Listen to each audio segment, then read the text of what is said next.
The Score, the place for local sports, now presents another live local broadcast of high school sports.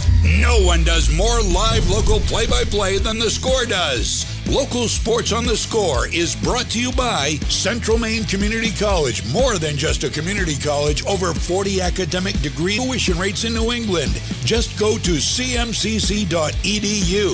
Your future starts now. Central Maine Motors Auto Group in Waterville, the dealer with no dock fees, where cars and trucks cost you less. Online at cmautogroup.com.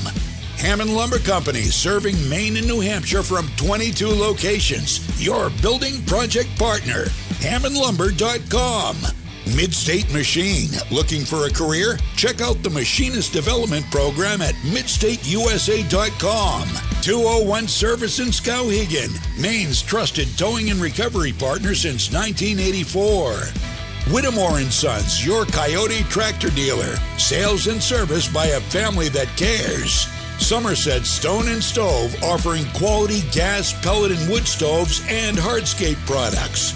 201 Tire, Battery, and Service, your tire and battery experts on the Augusta-Vassalboro line. Assistance Plus, providing home care, behavioral health, and developmental services. Together, we can make a difference. Connected Credit Union, building lifelong relationships. Get connected, stay connected. KVFCU, invested in you. Skowhegan Savings Bank, making our communities a better place to live and work. Skowhegan Tire Center, they beat any price. Route 201 Skowhegan. Flagship Cinemas, a better cinema experience. See you at the movies. KMD Driving School in Oakland, teaching your kids to drive for over 25 years. SBS Carbon Copy, Main Street, Waterville, where printing is personal, not puzzling. Manchester Motors, your Coyote tractor dealer. We dig dirt. Casella Waste, for your residential and commercial trash pickup. Computer Improvements in Skowhegan. From sales of computers and accessories to service, we are your go-to computer store. Heights Chevrolet in Skowhegan. Our family is here for your family. Your team from your town plays here. Now with a play-by-play, here's Mike Violet and A.J. Knight. Tonight from Rudman Field here at Madison Area Memorial High School, it's high school football on The Score. Class D North style as the Madison Bulldogs host the MCI Huskies. Welcome to our broadcast. I'm Mike Violet. AJ Knight is alongside for this one, and everybody is still in it in Class D North, including the MCI Huskies and including the Madison Bulldogs. The Madison Bulldogs and the MCI Huskies hook up here tonight. Madison 2-4, MCI is 3-4. This is a big game. These teams each need a victory tonight, AJ.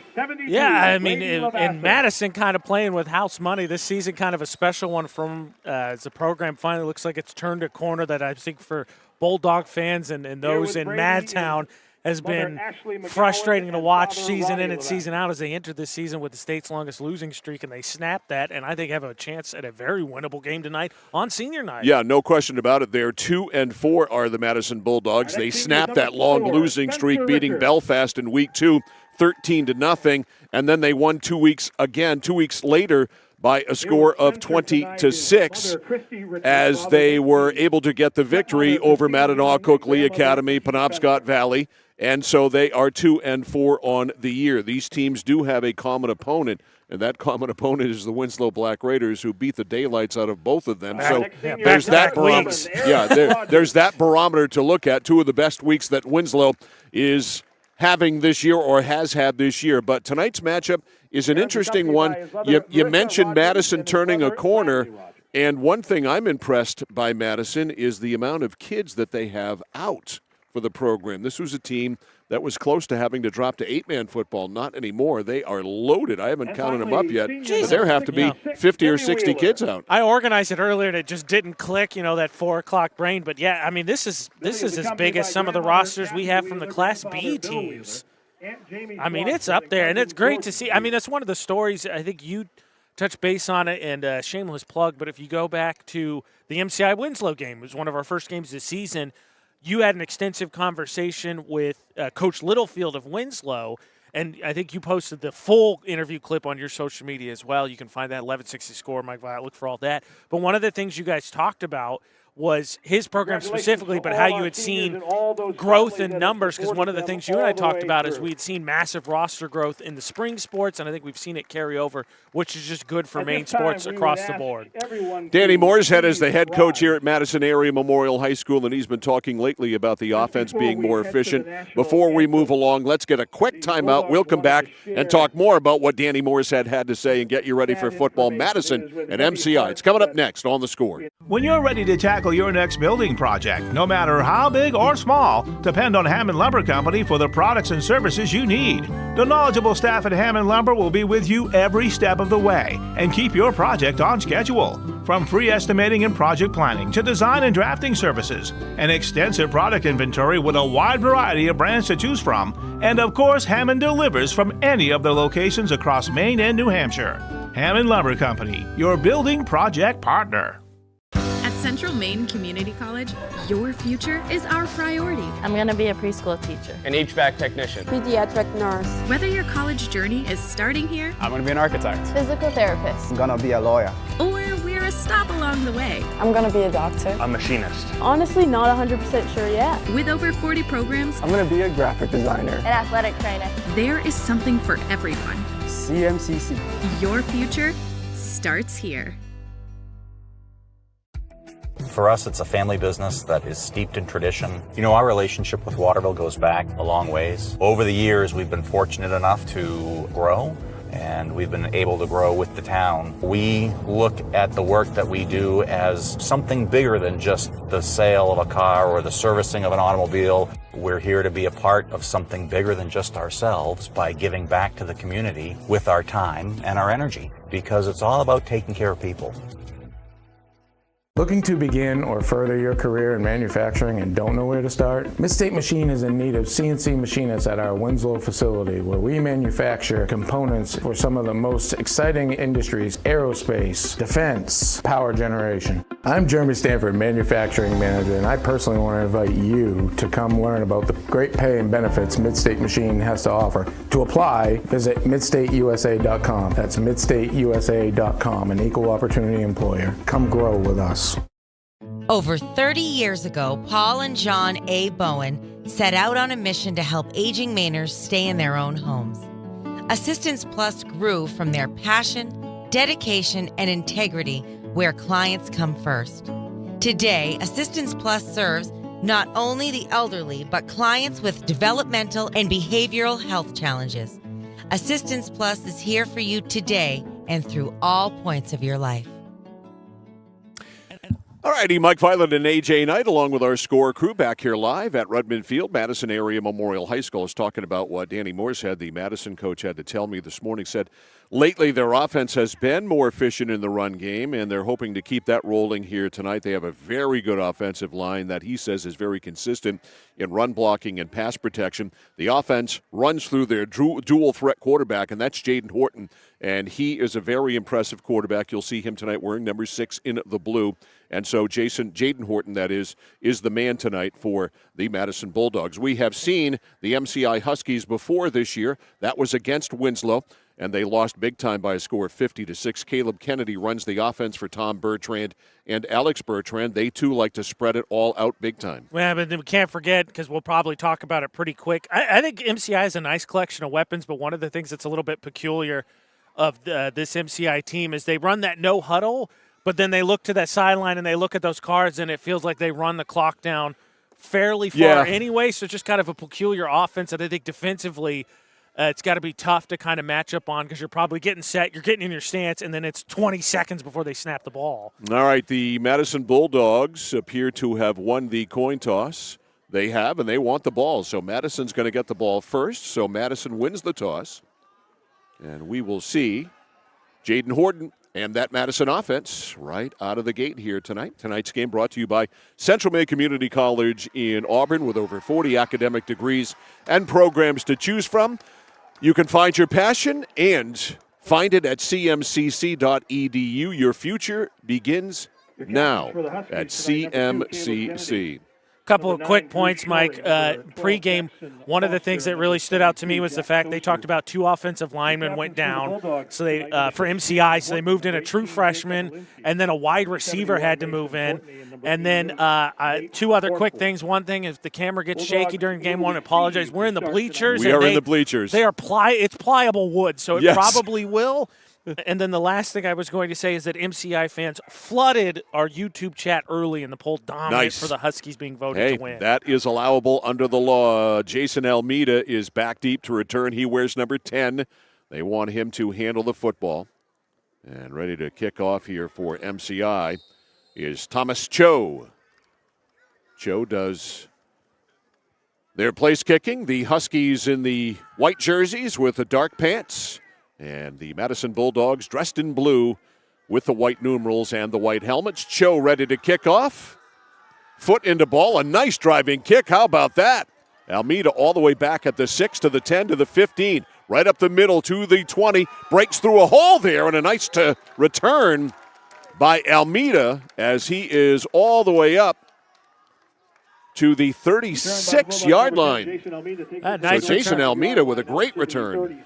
Also, let's get out of the way. The obligatory, love the jerseys. Very easy to read, especially sitting in the dark bleachers. You sure are correct, sir. Big fan. No doubt about that. So we'll get a look at Jaden Horton at quarterback. Horton is a junior. He is 6 feet 160. Comes out in the gun. Running back to his right is Almeida. On 1st and 10. Man goes in motion. They are going to run the football, and it is right up the middle, and it is not Almeida. It is Jacob Helinski. And Jacob Helinski burrows his way all the way over 12 yards on the carry. The 40 or to the 48-yard line, and we are not up real high, so it's difficult for me to see just exactly what yard line they are on. I don't have a clear view. I got you. 47. All right, so it's the 47-yard line of Madison. So it is a first down run. He got 12. It is a first down run for Madison. Bulldogs come out in the gun on 1st and 10. Send a man in motion. They run the jet sweep that way. No, it's a handoff up the middle. Great fake. I went for it. Instead, it's Helinski again, and nobody went for that jet sweep except for me, Nathan Harrington. Nice tackle by the was the phantom jet sweeper, and a loss of a yard on the play as Helinski got stuffed up by the middle of that MCI line of scrimmage. It was Dom Rizza, big number 79, for MCI on the stop. Say this may be the nicest PA announcer I've ever He's encountered. great. He said that was a nice tackle by the MCI defense. He's also very good at his job. I respect that.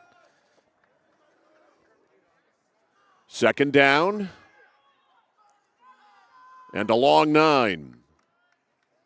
Man coming in motion. They fake the jet sweep. It's Horton keeping himself, and he's got some yardage. And Horton up to the 45-yard line, or down to the 45-yard line. He gets into MCI territory. Gain of 5, and it's going to be 3rd down and about 2. 3rd and 2. We have a running clock here. 10 to go in the first. No score between Madison and MCI. First drive of the game on a Friday night here in Somerset County. 3rd down. And about 2. 2 to the left for Madison. 1 wide to the right. Helinski, the running back. Horton calls for the ball. Hands it off. Helinski runs into his own guy. Breaks a tackle. Is wrapped up and hauled down on the play. But did he get enough for the first down? That is the question. They're going to eye it. And they're going to bring the sticks out. The tackle made by Nick Thomas.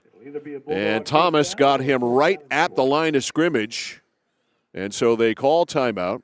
And they will bring the chains out. After the game, we will select our Flagship Cinemas Score Player of the Game. That player gets the Flagship Cinemas swag bag, consistent pricing, and a premium cinema experience from Flagship Cinemas on Kennedy Drive in Waterville. Here come the sticks.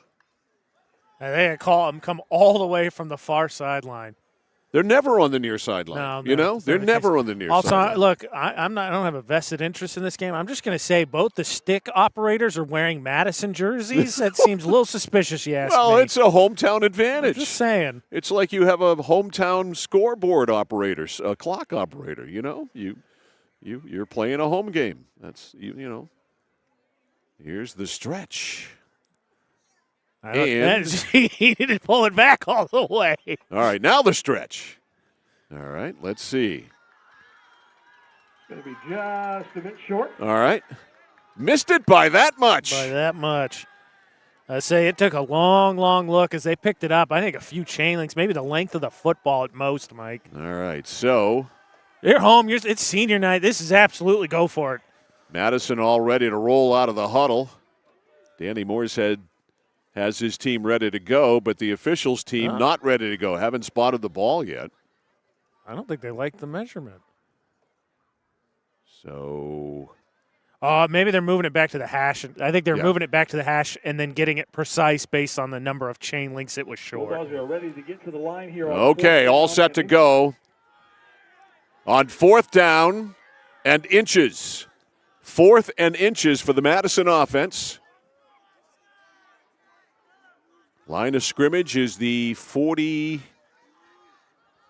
I believe it's just shy of the 40. 47? No, it's just shy of the 40, or it's on the 44. Okay. I think they just basically have to move the football to the other side of the hash, basically. All right, they haven't gotten the chains set yet. Now they do. They don't have the ball marker down. And they are all discombobulated over there. Now they move the ball marker.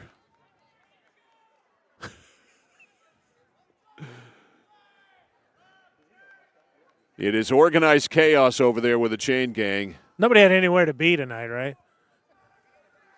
Well, they're paying us to be here, so this is where we're supposed to be. I meant everybody else. 4th. Oh, okay. 4th and inches. All right, from the eye, Horton goes under center, and he gets plowed, but he gets a surge from his offensive line. Whew. And It was a bit of a scrum on the quarterback sneak back and forth. the PA announcer summed it all up. That was a bit of a scrum, and it was indeed. I mean, they didn't need much. They got it. He didn't get much. Didn't need much, didn't get much, but got enough. That's all that matters. And so they will move the sticks. Madison with a 1st down. And it is 1st and 10 Bulldogs. 1st and 10 with the ball just inside. And it is at the 43-yard line. 1st and 10 at the 43. This drive began at the 36. One of the things I talked about, the offensive line injuries for MCI.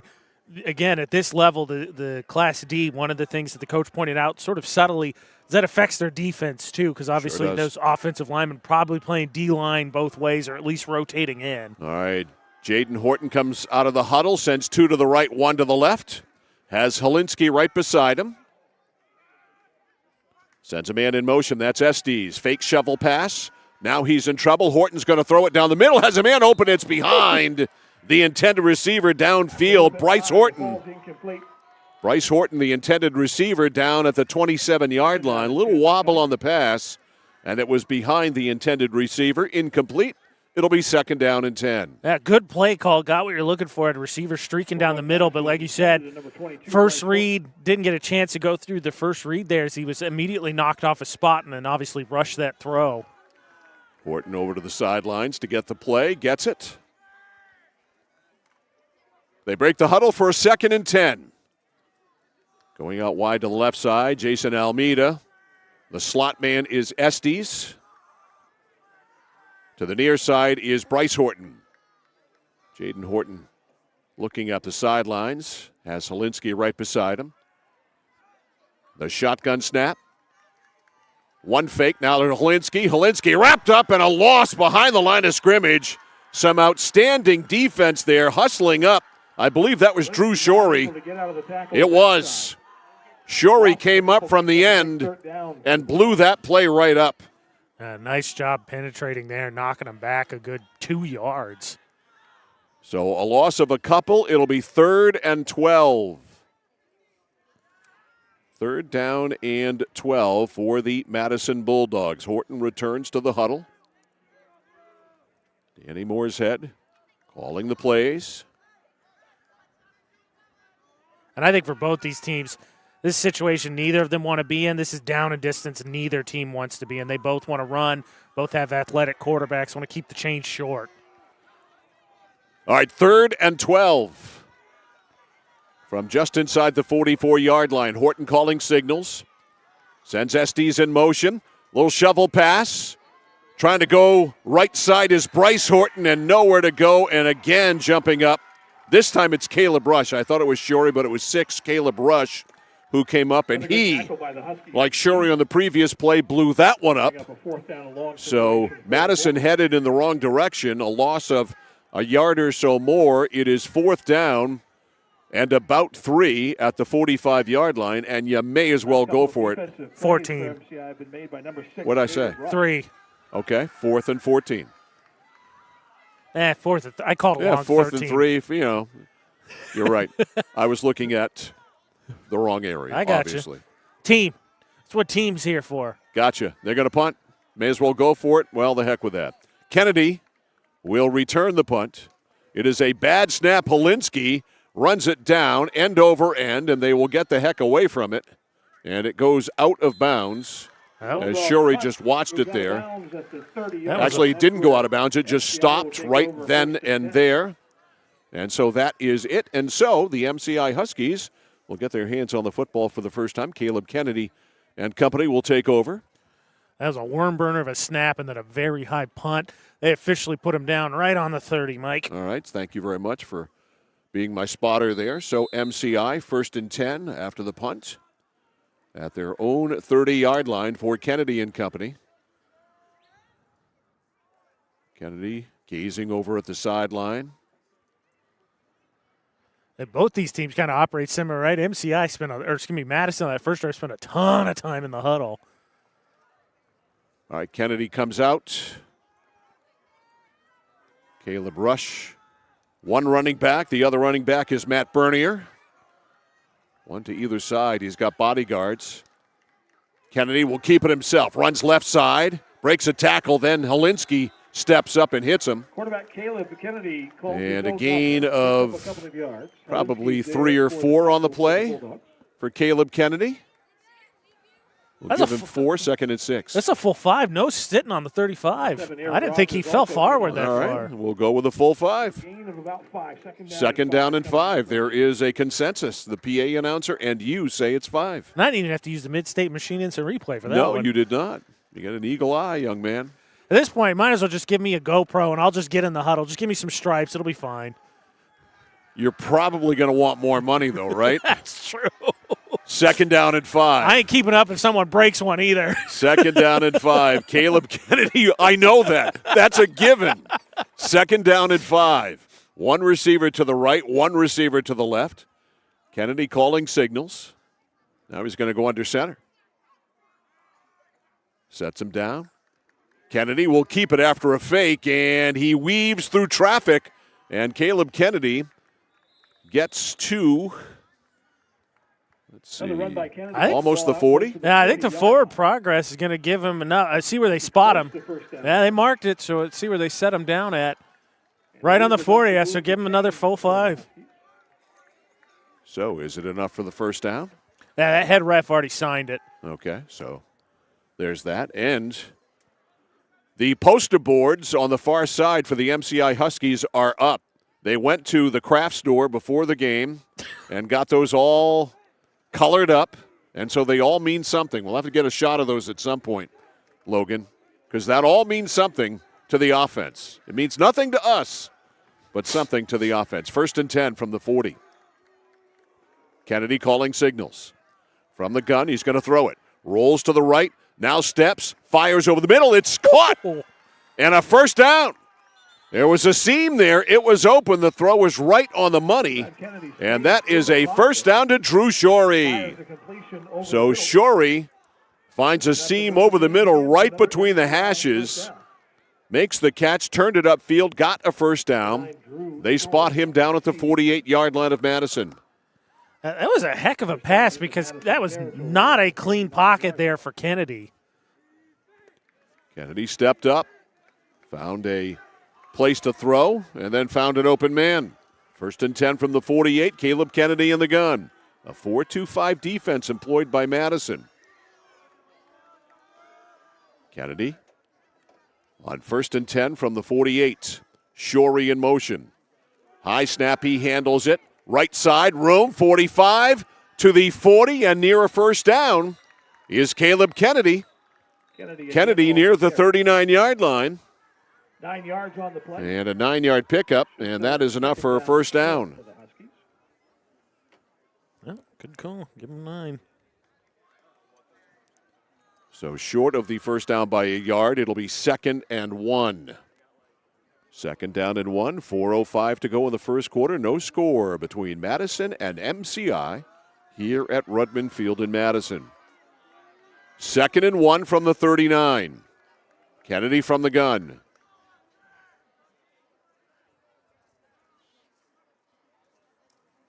Right up the middle, they get the surge and they get the first down. Real quick hitter. Gets about 5 yards, which is enough and more than enough for the first down. That was Bernier on the carry. 6-yard line. So Matt Bernier, senior running back, gets the first. They'll move the sticks. All right, give him 3 on 2nd and 1.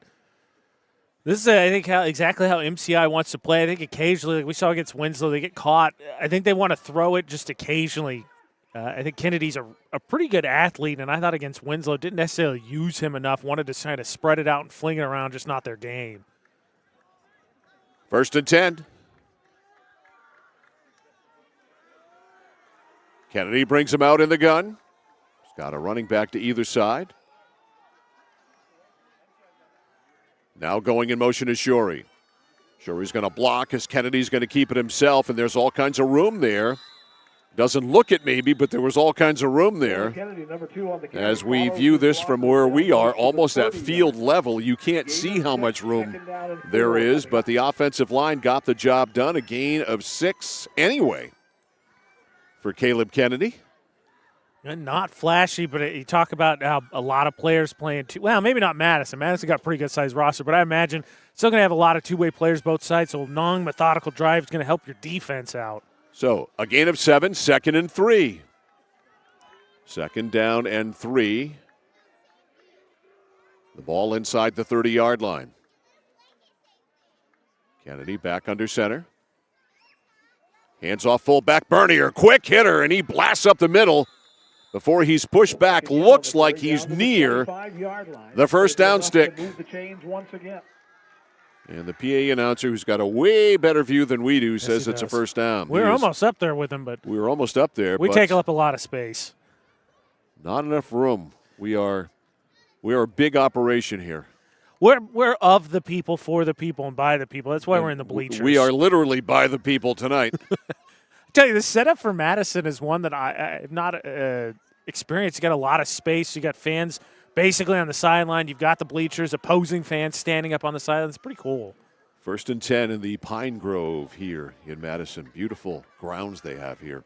1st and 10 from the 25. Kennedy, direct snap. Keeps it himself. Left side, bounces outside. Bounces back inside as he spins up and avoids a tackle. Caleb Kennedy with a fine run there as he put a juke on Nathan Cornforth, 88, and faked him out of his jock and then curled inside. And a 9-yard pickup there by Caleb Kennedy, and a very favorable down and distance, 2nd and 1-ish. Coaches love this call.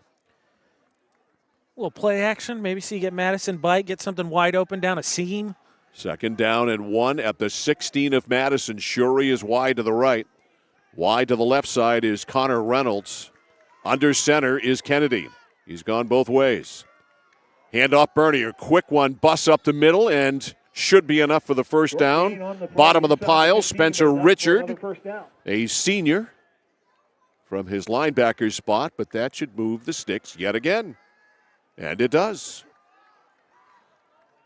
So MCI has something cooking here now in the red zone. And not only that, you said he got all the way down to the 10. No, excuse me, 14. I apologize. 14-yard line. So 1st and 10 from the 14 is the official down and distance. Kennedy, a running back to either side. Bernier on the far side. Caleb Rush on the near side. Now Shorey in motion to the right. Sets up. 1st and 10 from the 14. Now Kennedy looks to the line or to the sidelines. Direct snap. Looking. Nobody there. Now he rolls out. Now he fires, and it is incomplete. I'm not sure if that was a throwaway or he was trying to get the target there in the back corner of the end zone.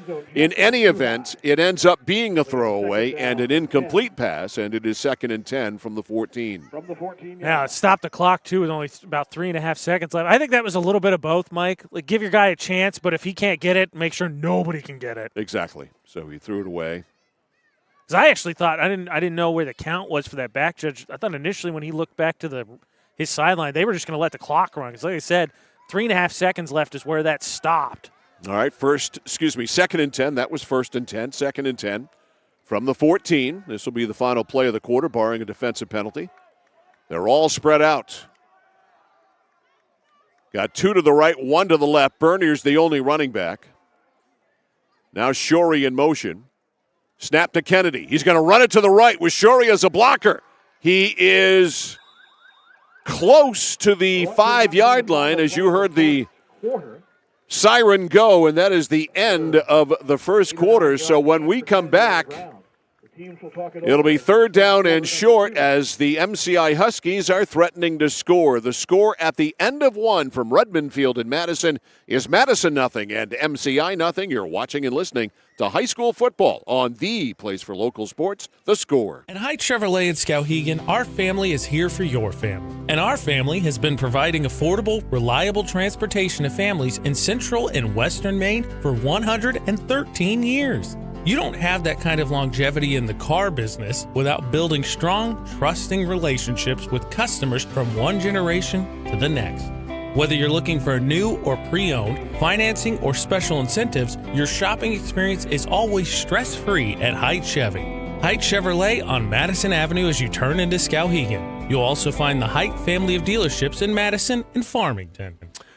Our first quarter breakdown is presented by 201 Service in Skowhegan, Maine's trusted towing and recovery partner since 1984. It's going to be a wicked quick breakdown. Each team with one possession in the first quarter. Madison did get a couple of first downs, but the drive stalled. They punted. MCI has driven it right down the field, and the drive is still alive as they threaten to take it in for a score. Our first quarter breakdown on The Score presented by 201 Service in Skowhegan. See where they end up spotting them here. Looks like the 6. Is it? Okay. All right, so it is 3rd and... the 4 should be the first down marker, so about 2. Yeah. And I'm going to double check his scoreboard because, again, we're far away from both end zones, but it looks like about the 6. They have set the yard line marker down, and the scoreboard says the 4. Okay, so 8. Yeah, credit you. Because if it's 4, the first down marker is definitely at the 4, so you're right, 4. All right, so give him 6. He had 6 on that second down run. All right, so it'll be 3rd and 4 for a first down. This upcoming play will be the 13th play of this methodical. How about that guy doing our jobs for us? This guy is absolutely spectacular. The upcoming play is the 13th play of the drive, a very impressive drive by the MCI Huskies as they try to take it in here. It is 3rd down and 4 at around the 7-yard line. Caleb Kennedy in the shotgun. He's got Rush and Bernier on either side. Shorey goes in motion. It's going to be Kennedy on a keeper. Kennedy is close to the end zone. He's in. That's a touchdown for MCI. It's a 7-yard run for Caleb Kennedy and a 6-0 MCI lead. How about that? That's just pure muscle there because it looked like they hit him maybe about the 3 or so, and he just kept powering through. So Kennedy, a 7-yard run, a 14 play, as Cho gets ready for the conversion. A 14-play, 70-yard drive. And Kennedy had 49 of them on the ground by himself. All right, Rush will hold. Cho will kick.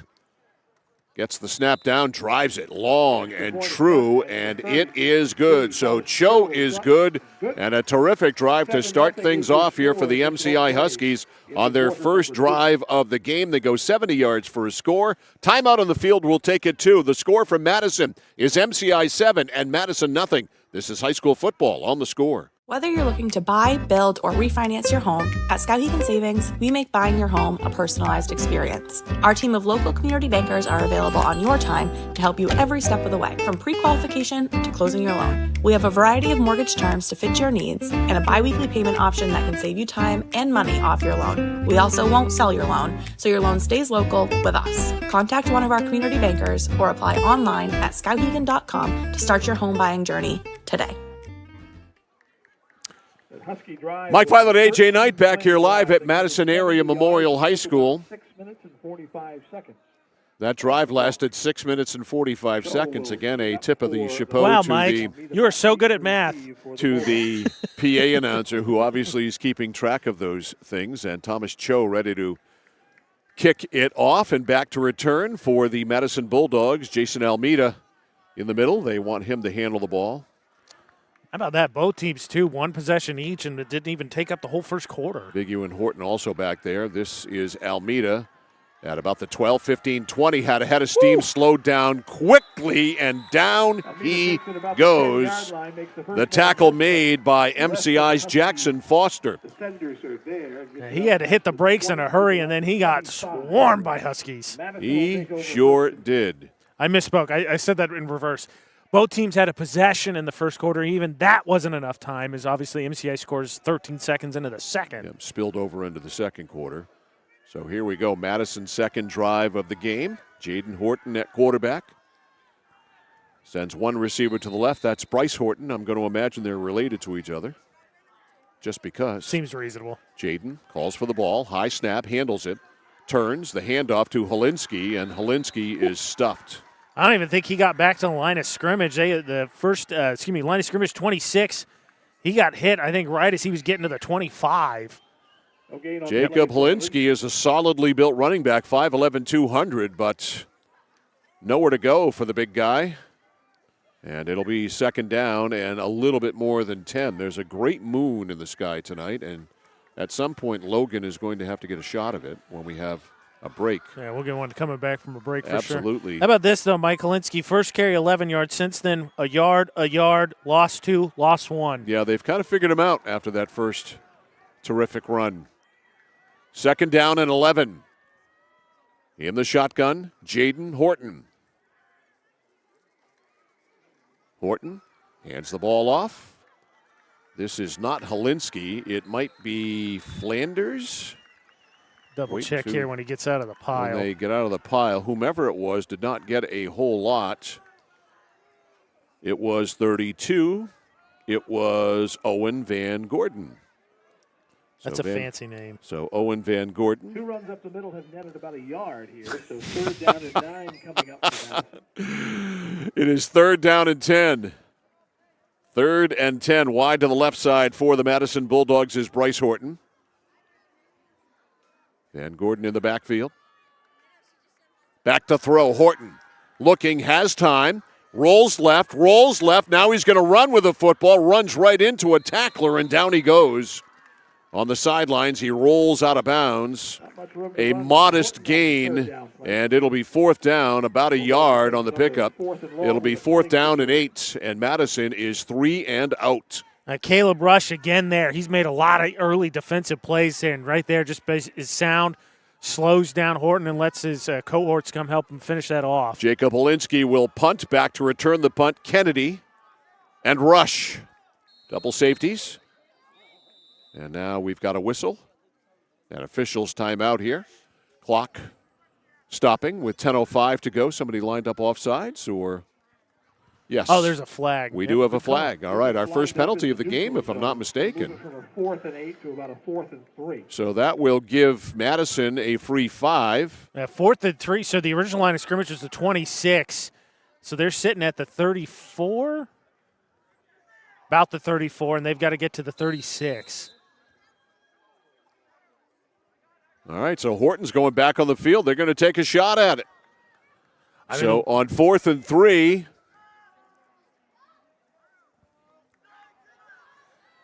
at about the 33-yard line, they are going to take a shot at getting a first down. Bulldogs offense stays on the field to try to convert a. All right, Horton comes out in the gun. Helinski is right behind him. Now he's going to go under center, and I think they're going to try to do just that.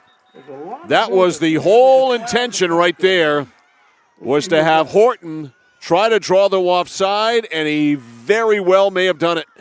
They're going to call it offside. It is. It's a first down for Madison. For a Bulldog first down. Well done, and especially a nice setup there after they set that up. Picked up a sneak on the previous drive, really set up, and MCI jumps the gun there. Well played. So 1st and 10 for the Bulldogs. And now all the way up to the 39. Well played. 1st and 10 at the 39-yard line. Wide to the left side for Madison is Bryce Horton.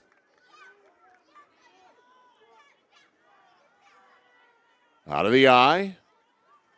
Man comes in motion, a fake. They're going to throw the ball down the field to Bryce Horton. It's off the helmet of the defender, Connor Reynolds, and out of bounds. And a flag is down.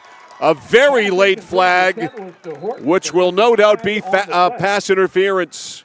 Now the argument's going to be face guarding. I know there's no contact, but he never looked back for the ball. I'm going to call that a pass interference against the Huskies. So back-to-back penalties have netted back-to-back first downs for the Bulldogs. Did he have his hands up, the defender? That's my question. As we look at the Mid-State machine replay. Yeah. He did? Okay. He made a little contact, but as you see in the replay, I don't think enough to be called a penalty. All right. I will heed to you on that. Ball now so it is a penalty. It is a pass interference call. 39. And so the football is at the 45-yard line of MCI. So Madison gets a break, couple of breaks. Well, they really caused one of them on the cadence by Jaden Horton. And here we go. 1st and 10 from the 45. Man in motion is Estes. Direct snap. Horton keeps it himself, cuts inside, gets a yard, and then meets resistance in the form of Matt Bernier. Hey, you could see here, he waited, thought he saw a hole, and then it closed up in a hurry, and he paid for it. All right, it was Bernier and also Brady Lavasser. Check that it was Brady and Jack Socher on the stop. So Socher in there with Bernier. A gain of a yard. It's 2nd and 9. Tell you what, we've never been more popular with MCI fans than when we come to Madison. Yeah? Yeah, they're loving us? All in the chat. Great. Hello, Pittsfield. Now, shout out to you guys' field hockey team. They're a tough I was talking game. about that on the air this morning. They're so good. I think their record is 4-6. They're the best 4-6 field hockey team in Maine. They are a tough out. Those girls are just full of guts. 2nd and 9. Horton to throw it. Looking over the middle. Shoots it. It's through the wickets there of the intended receiver, Jason Almeida. You got to catch that 10. That ball has got to be caught. Yeah, you do too, because Kennedy's setting up there and got caught a little bit flat-footed. If you make just enough of a wiggle, that might be a house call. That was there.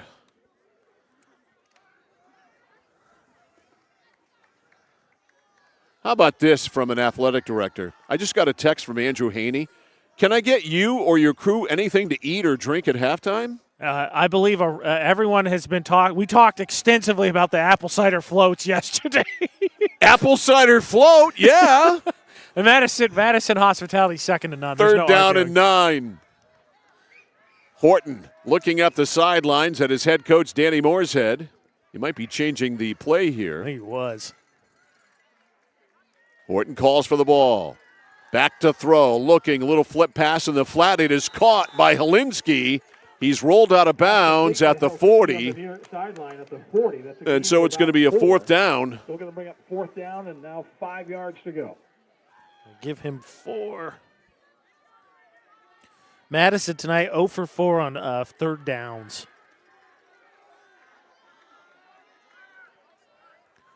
So they're going to have, I think, a full 4 to go there. So it is 4th down and 5. All right, so I'm texting back, and I said water for sure, right? All for all of us? Sure, yeah. And Well, Ashley has heard about apple cider floats, and if that's possible, please bring one. How's that? Huh? 4th and 5 here. Back we go. Horton looking to load it up, then he pulled it back. Horton looking. Now he fires, overthrows his man off the hands there of the intended receiver downfield.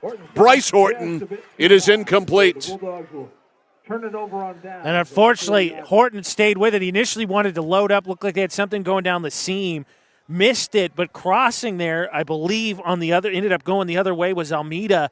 Was wide open, crossing with that receiver there, going to the opposite side of the field. If he just hung on for just a second, he had a big gain. Yeah, so that drop by Almeida earlier really coming into play here. I was going to say, Mike, just text him back. We'll take the lot and see what happens.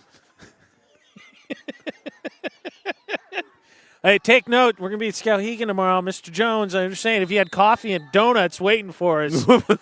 I mean, I ain't going to hate it. All right. Change of possession. 1st and 10 for MCI at the 40-yard line. Caleb Kennedy in the shotgun.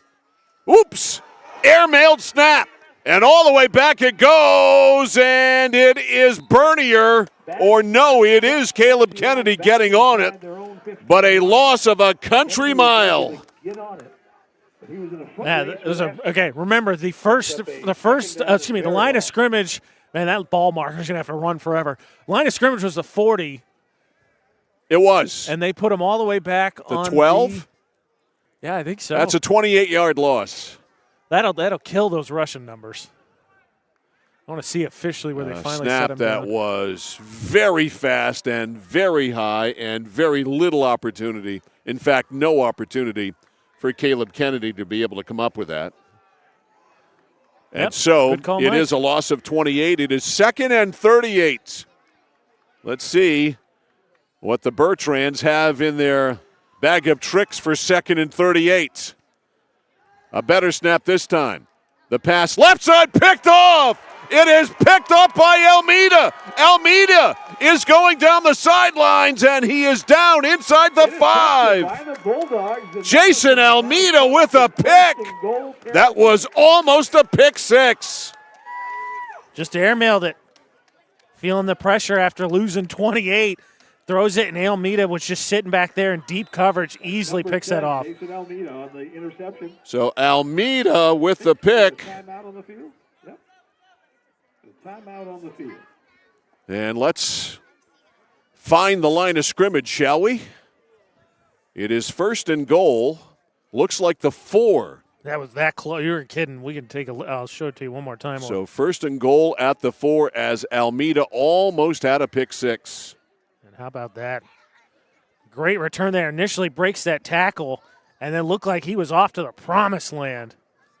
Very, very close. So while we've got a timeout on the field, Logan Cameron, if you can get a shot of the moon up there, because I see this beautiful moon, and it reminds me of one of the great lines of all time uttered by the late, great Hall of Fame broadcaster Keith Jackson, the greatest voice of college football ever, who once, when there was a moon like that, looked at his partner, and I forget who he was working with, and said, "We have got ourselves a possum hunting moon in the sky tonight." Not what I would have guessed. And, of course, Keith Jackson was from Georgia, where possum hunting is a real big thing. Oh, Nelly, we got ourselves a possum hunting moon in the sky tonight. Oh, man, that's And cool. that is the case here in Madison. 1st and goal at the 4. Under a possum hunting moon, can Madison bust it in? From the shotgun. Nope, not from the shotgun. Under center, Horton wheels around, and he is in! Jaden Horton, touchdown! Gets into the end zone for the Bulldog, touchdown. So Horton and Madison cash in on the pick, and it's 7-6 pending the conversion. Give him 4 yards to the house, and that's you get turnovers, especially take them deep, but you get turnovers, you got to make opponents pay. Absolutely, and they do at the 4:26 mark. A 4-yard field is always nice.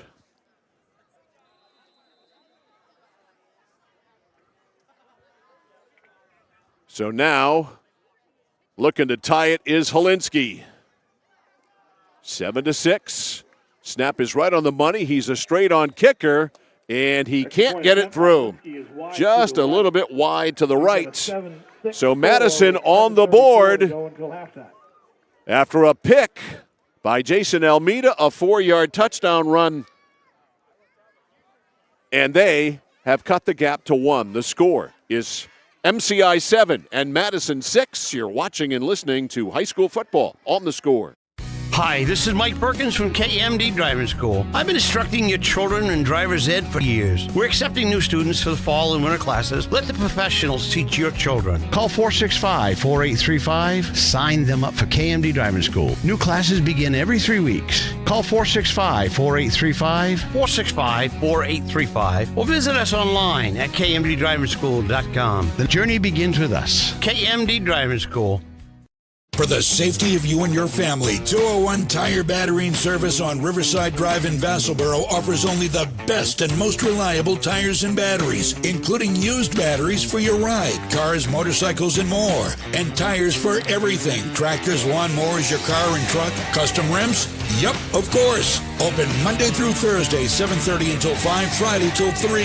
Pet friendly with free battery testing and complimentary ice cream. 201 Tire Battery and Service on the Augusta Vassalboro line. Back live here at Rudman Field in Madison. Nice return by Caleb Rush to the 31-yard line after the 4-yard touchdown run by Jaden Horton at the 4:26 mark after the pick by Jason Almeida. 7-6. It's MCI on top of Madison as MCI ready to begin this drive here at their own 32.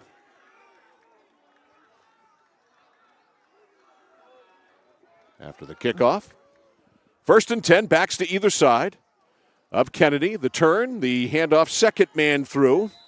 And that looked like it was, well, it wasn't Rush. I thought it was Caleb Rush. No, it was Bernier on the carry. Matt Bernier on the give. And Bernier gets a good 6 yards there on first down. 2nd down and 4 as they flash up the play on the far side. We are almost 5 minutes into the second quarter, 7-6 MCI. I was going to say, the way MCI drove when they scored their touchdown, this is potentially right now end of half drive because, I mean, they chewed up nearly 7 minutes. Yep, they really did. Very methodical drive down the field. 2nd down and 4 here for the Huskies. Under center now is Kennedy. Kennedy sets him down. Handoff fullback Bernier puts his head down and drives for the first. Bernier, the fullback again. Some meat and potatoes football there from first down out to the 42. The MCI Huskies, and a first down at the 43. It's a play you and I are super familiar with. We've seen Lawrence have a lot of success on that quick little fullback trap. Get the stick set down here. Meanwhile, MCI getting the play. They're all set. 1st and 10. Ball just shy of the 43-yard line. The Huskies lead Madison 7-6. We've got a running clock, 6:15 to go in the first half. Caleb Kennedy calling signals. Shorey in motion. Kennedy to keep it himself. Has a couple of blockers in front. Strings himself out and then gets slowed right down. Coming up was Cornforth to turn it inside anyway. And also in on the stop there for the Madison Bulldogs was Spencer Richard. So a gain of 6. Wow, it doesn't look like it, does it? It feels like that, is it, like you said, strung out, felt like that was going to be a short gain, and somehow he just kind of turns his feet, falls forward, and it's 6 yards. And at the angle we're at, it doesn't look like that much as well until they unpile them, and we see a ball spot. 2nd down and 4. The line of scrimmage is the 48-yard line. Under center now is Kennedy. Kennedy will keep it, drives behind that offensive line, and that should be a first down. As they scratch and claw, the big block there by Jack Socher, 72 in white. Close to a first down. And that should be a first down. I believe they'll be moving the sticks again. And MCI is at it again. Nope, they didn't get it. Just a little bit short, so 3rd down and about a yard is what it'll be. 3rd and 1. Tomorrow we have field hockey Messalonsky at Skowhegan. A great Class A North matchup. The two best teams, or two of the best teams in Class A North. 10 o'clock tomorrow morning here on The Score. Man, that's going to be a good one. Should be a beaut. Weather is supposed to be fantastic tomorrow morning. All right, third down and short. Shorey goes in motion. Kennedy calling signals. A keeper all the way. Got hit, driven back. I don't know if he got enough. Forward progress on that. Did he have enough forward progress? The all-important spot. Let's see. I say no. No say I. A loss of a yard. Ooh, He lost yardage. I don't know if he lost that much. Our camera's just about down the line. I think that's a a bad call. You don't like the spot there, huh? I do not. I think it definitely wasn't a loss. It looks like, again, we're almost down the line. I thought he actually got it. All right. The play is processed. Here we go. Fourth down and a long yard after the spot. Kennedy's under center. Bernier's the only running back. Two receivers right, one left. Kennedy is not going to hand the ball off to anybody. Keeps it himself, and he's got the first. So it's a moot point now. The ball out. And not only did he get it, he stretched and I think almost got to the 45. So good stretch, good surge by the offensive line. Caleb Kennedy gets the first. They'll move the sticks and start the clock up. 3:20 left in the first half. 7-6 MCI. MCI just chewing up clock. Reminder, they've got 2 timeouts in their pocket. Okay. Duly noted.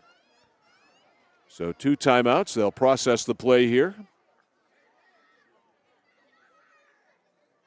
It's like a game of charades. You think that's why it takes so long? Because Kennedy, I don't have no clue what's going on. Like, what am I looking at? The fourth from the left? I honestly couldn't tell you. I have no idea what it all means. All right, 1st and 10. Kennedy sends a man in motion. Now he flips it right side. It is caught out there by Shorey. Hit high. Hung on to. That's a great tackle there by Horton. He hung on to him. And coming up was the other Horton. Horton held him up for Horton. He took a pop. So a very short gain, about a yard there for Drew Shorey. And it'll be 2nd down and about 9. And the other thing you talk about as we poke a little fun of those cards, trying to figure out what they mean. Again, this is what we're talking about. MCI is sitting at the Madison 44, 2 timeouts, but just a blink ago, it was 4 minutes ago. It's under 2 now. Right. All right, Kennedy in the gun, a receiver to either side, backs to either side of him. Kennedy looking it over, sets him down. Oops, drops the snap, picks it up, still fires downfield. It's caught by Shorey. How about that for improvisation? And there might be a flag out. The pass after the drop snap was completed to Drew Shorey, and a flag came out right at the end of the play. So let's see this. It's a face mask on Madison. So the play counts, and they'll tack on. MCI has called their 2nd timeout of the first half. And MCI has called a timeout. We'll take one, too. 1:38 to go in the first half. The Huskies driving the score. MCI 7 and Madison 6. Back after this on The Score. At Central Maine Community College, we are building things that last. We're investing in technology, new facilities, and offering more degree programs than ever before. You can get the traditional college experience at a fraction of the cost. And for some, it's even free. Wait, did she just say free? That's right, free tuition for Maine high school grads from 2020 through 25. Set your goals and find your path at CM. Let's build a future together. Oh, please start. You wouldn't allow your car to bypass its maintenance, would you? Hey, Jen, would you look this up on your computer? Oh, wish I could. This office computer is so slow. How about your computer maintenance? Trust the pros at Computer Improvements. They can come on site or stop by, handling general maintenance, antivirus protection, hardware upgrades. And Computer Improvements can set you up with solid-state hardware memory, giving your operating system wicked fast response time due to less moving parts. So your day isn't like this. Contact Computer Improvements to schedule your service today. Computer Improvements, downtown Skowhegan. Minute 38 to go, first half. MCI driving. Tonight's game brought to you by Central Maine Motors Auto Group in Waterville, the dealer with no dock fees, where cars and trucks always cost you less. Online at cmautogroup.com. First and 10 after the timeout by MCI. They've got one remaining. First and 10 at the 27 of Madison. Huskies lead 7-6. We've got a minute 38 on the clock. And out in the shotgun is Kennedy. He has Rush on one side, Bernier on the other. Sets him down, back to throw. Looks left all the way, and he threw it right into the ground, and it was almost, though, still picked off by Cornforth, who was right there. It might have been intercepted. PA's not a PA guy. He's PA and a little bit of color commentary. But he's right, because they were trying to run a quick slant, and that linebacker slid right underneath it. If that doesn't tail off in a hurry and end up spiking itself in the dirt, that's not only a pick, it might be 6. Yeah, if he's able to catch it, he's going to go. Because he's moving that direction already. So it did stop the clock. Only took 3 seconds. 1:35 to go in the first half. Kennedy and MCI ready to go. Second down and 10 at the 27. Second and 10. High snap. He keeps it himself. He makes a juke, gets hit, slowed, but still a solid gain by Kennedy. And they're deep enough that they don't really have to be that concerned about time right now. With a minute 20, the clock will keep running. A gain of 7. So third down and about 3. Actually, let's give him 6. So it's 3rd and 4. Third down and 4. Here's the problem. I know we're not worried about the clock, but, man, you'd like to see them in this at least have the medium tempo. They just don't do it. No. They just don't play fast. Even though they don't huddle, the flashcards don't allow them to play fast. All right, Kennedy sets him down. Going to throw it. Looks. Throws another dying quail. It's tipped and it's incomplete. And that one was almost picked off by Almeida. Yeah, that one was high receiver. It was behind the receiver, too. And right behind him, I actually think it was Helinski, nearly was able to scoop that up off the ground. And so the incompletion stops the clock with 48.4. So here we are with fourth down. We've had several key fourth down plays in this ballgame. The process of the play begins. Play received. Kennedy in the shotgun. He has Bernier to his right. He's got 2 receivers to the left and 2 to the right. So they're all spread out on 4th and 4. Man coming in motion. That is Rush. It's going to be a run to the right. Kennedy. Kennedy trying to turn the corner. Makes a juke, got hit, and got dropped. Where? That's the question. Short gain on the play. Short gain, according to the PA announcer, who's got the bird's eye view up there. Kennedy took a shot. 20 down to about the 17. The 17 would be close. So they unpile and look it over, and they're going to bring the chains out. Another official's timeout, and we're going to take so the chains are coming out on the field. Gives us time to tell you that tonight's game is sponsored by Casella Waste for your residential and commercial trash pickup. By Manchester Motors, your Coyote tractor dealer, we dig dirt. And by Assistance Plus, providing home care, behavioral health, and developmental services. Together, we can make a difference.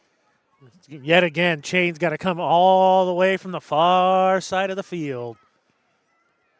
I say that look, we take a peek here as they bring the chains out, and we'll see if we can get a close shot for you. But, man, at the snap of this one, it looks like Kennedy's going to turn this upfield at a big play, and then he turns that corner, and he just gets popped.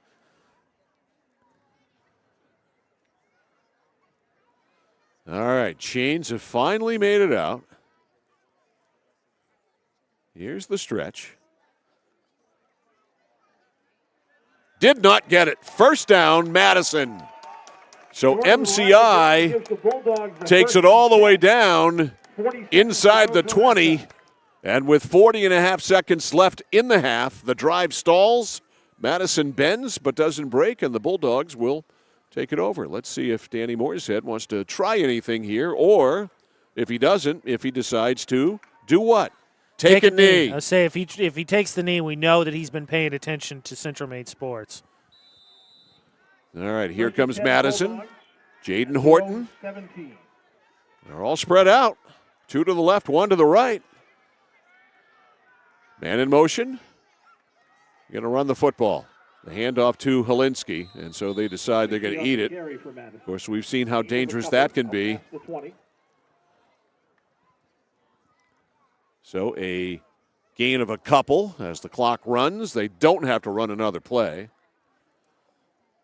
Yeah, for Madison, that was a big deal because MCI gets the ball to open up the second half, so they had a chance to score and then go score again. Clock at 10 seconds as Madison breaks huddle. They will get another playoff, I do believe. Horton is ready. Sends a man in motion. A fake throw. Now he's going to run it right side. He is strung out trying to get to the corner. Does get to the corner. We run out of time, and that is the end of the first half. No penalty flags down, so that is it. So each team with a touchdown. The difference, an extra point. The score at the half here in Madison. The MCI Huskies 7, Madison Bulldogs 6. You're watching and listening to high school football on The Score. Manchester Motors is your official Coyote tractor dealer. If you work the land, you just got to be a jack-of-all-trades type.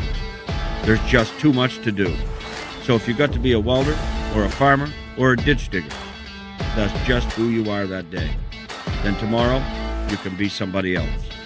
Find your Coyote tractor at Manchester Motors, 1031 Western Avenue, Manchester.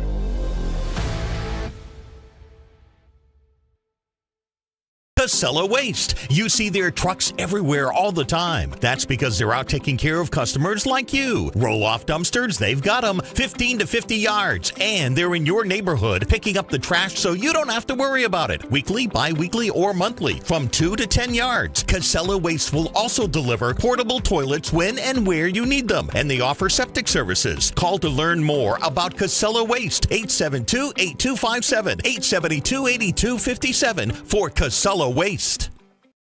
My dad's a real hero. Not like a superhero or anything. More like a regular dad kind of hero. 'Cause every weekend, even when the weather's bad and it's super snowy, he always gets us there safe. They don't know how you do it. All they know is that you care.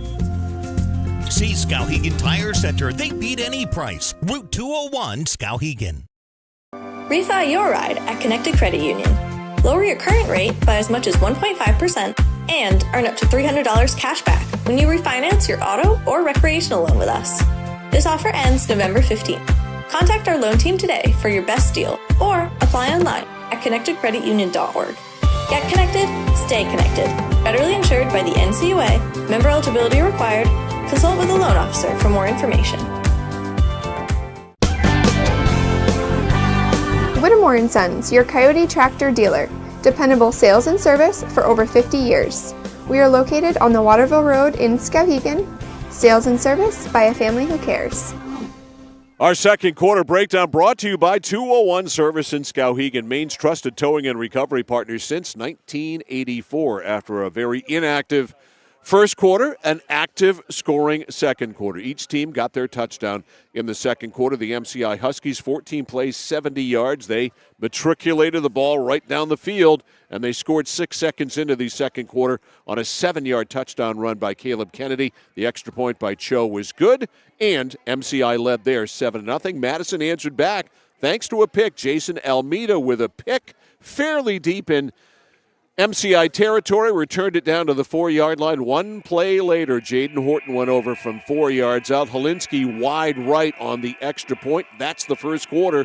That's the second quarter breakdown presented by 201 Service in Skowhegan. Halftime is brought to you by Hammond Lumber Company, serving Maine and New Hampshire from 22 locations. Your building project partner is Hammond Lumber. You can find them at hammondlumber.com. And the treats are here. Thank you very much. And I think Ashley got her apple cider float. It's not, it's coffee? Did you get it? Oh, they don't have them. What? They lied to us. I mean, you just leave it. Can you just leave it? Or leave it for her? Thank you very much, ladies. Appreciate it. Nice. Well, what is that? Coffee? Hot chocolate. Oh, it's hot chocolate. Okay. Close enough. So they don't have apple cider floats, huh? I got to be honest. We came up about a month ago for our first Madison broadcast. It was a good game, too. Madison and Pinquist Valley. It was a rematch of state championships. And that lady running the snack shop that day was talking up this float. You had the pickle. Chaz had the pickle, the size of a fist. And ever since then, because Ashley was working scoreboard that day, she wanted to come up. We came up here again for their soccer game. Ashley wasn't here. Nothing was open. It was that day. It just rained all day. And then ever since she knew we were going to be up here for a football Friday, she was all excited. And now they don't even have – they made them up. So are you saying here and now that Madison has lost Ashley Knight? She's a sucker for, she's cold, so hot chocolate is going to go a long way for her. But, she was pretty much drooling when they mentioned the cider float. So it's going to be, I think, it's going to stick with her for a minute. Because I'm telling you, it's a monumental moment if Madison has lost Ashley Knight. If you lose Ashley Knight, my goodness, what else is there? She's the conscience in our relationship, 100%. I will say this, Madison fans, if there's a choice, coin flip between a Madison playoff game and somewhere else, you lost the tiebreaker. Well, right now the matter at hand is Madison's down by 1, 7-6. There's no question that MCI has moved the ball better. MCI just had a drive stall deep in Madison territory that looked promising, but they couldn't convert on fourth down. They've moved the ball better than the Madison Bulldogs have. Madison, give them credit. They took advantage of the pick six, took it into the end zone. It is a ball game here to start the second half. Mistakes. I think that MCI obviously throws the interception deep. That comes after the bad snap, which you just saw if you're watching us on YouTube, Central Maine Sports, which was a 28-yard loss. They had 1st and 10 at the 40. That snap, they lose 28. They throw the pick. One play after that, it's a touchdown. They miss the extra point, 7-6. And then they get knocked down. After that on the failed fourth down conversion. But, yeah, MCI has, I think, done a nice job chewing up yards, just hasn't converted. Yeah, they've moved the football. Their offense has done its job here in the first half. They are this kind of team. They are a team that is slow and methodical, despite the fact that they run a spread offense and it's no huddle. They are slow and methodical, and they run the football, and they've done what they do. They have executed the way that they want to execute here in the first half until that drive stalled there a few moments ago. Yeah, just a couple stats here for you, Mike, in the Hammond Lumber halftime show to sort of further encapsulate. So Madison has a total of 50 rushing yards. That's on 13 carries. And then they have 3 total offensive passing yards. So 53 offensive yards in the first half. On the other side for MCI, Kennedy himself has 41 yards on the ground, and that's including a 28-yard loss on that bad snap. And then Shorey has all 3 of the catches for 26 yards, so the offensive numbers for them actually end up being about 86. It's a little bit deceiving. It counts, but you lose 28 on that snap. The turnover, though, of course, looms large. And then the other thing that stood out to me, Madison in the first half, 0 for 4 on third down. MCI in the first half, 0 for 2 for third down. So at the half, MCI 7, Madison 6. More of our Hammond Lumber halftime show after this on The Score. Notice the price of gas and oil lately? Thinking about a pellet stove? Pellets are a renewable resource that are economical, and pellet stoves don't have to be ugly or loud. Come talk to us at Somerset Stone & Stove. Let us explain why now is the best time to have your pellet stove installed. Wouldn't you love to have a gas stove or fireplace designed for your home? Let Somerset Stone & Stove design and install a Regency gas stove or fireplace that is just right for you. Let us customize your Regency gas stove or fireplace while you enjoy the beauty and warmth. Visit Somerset Stone & Stove in Oakland. Discover the printing experience you've been searching for at SBS Carbon Copy on 54 Main Street in Waterville. Tired of getting lost in big box stores? Whether you need unique business cards or large format printing up to 44 inches wide, customized invitations that scream you, we've got it all. Our team is here to print, copy, or scan with a smile. Fast, affordable, and with a touch of personality. Don't settle for ordinary. Dash over to mainprintingservices.com where printing's personal, not puzzling.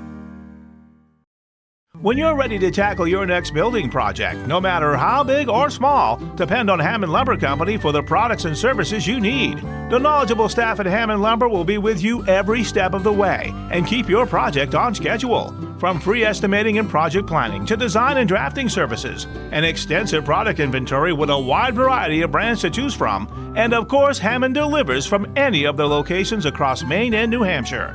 Hammond Lumber Company, your building project partner.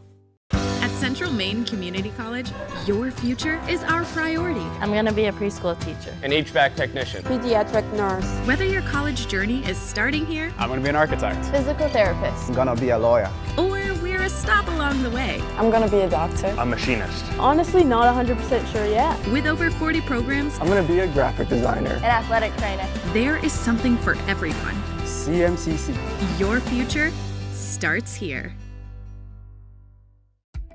For us, it's a family business that is steeped in tradition. You know, our relationship with Waterville goes back a long ways. Over the years, we've been fortunate enough to grow, and we've been able to grow with the town. We look at the work that we do as something bigger than just the sale of a car or the servicing of an automobile. We're here to be a part of something bigger than just ourselves by giving back to the community with our time and our energy, because it's all about taking care of people.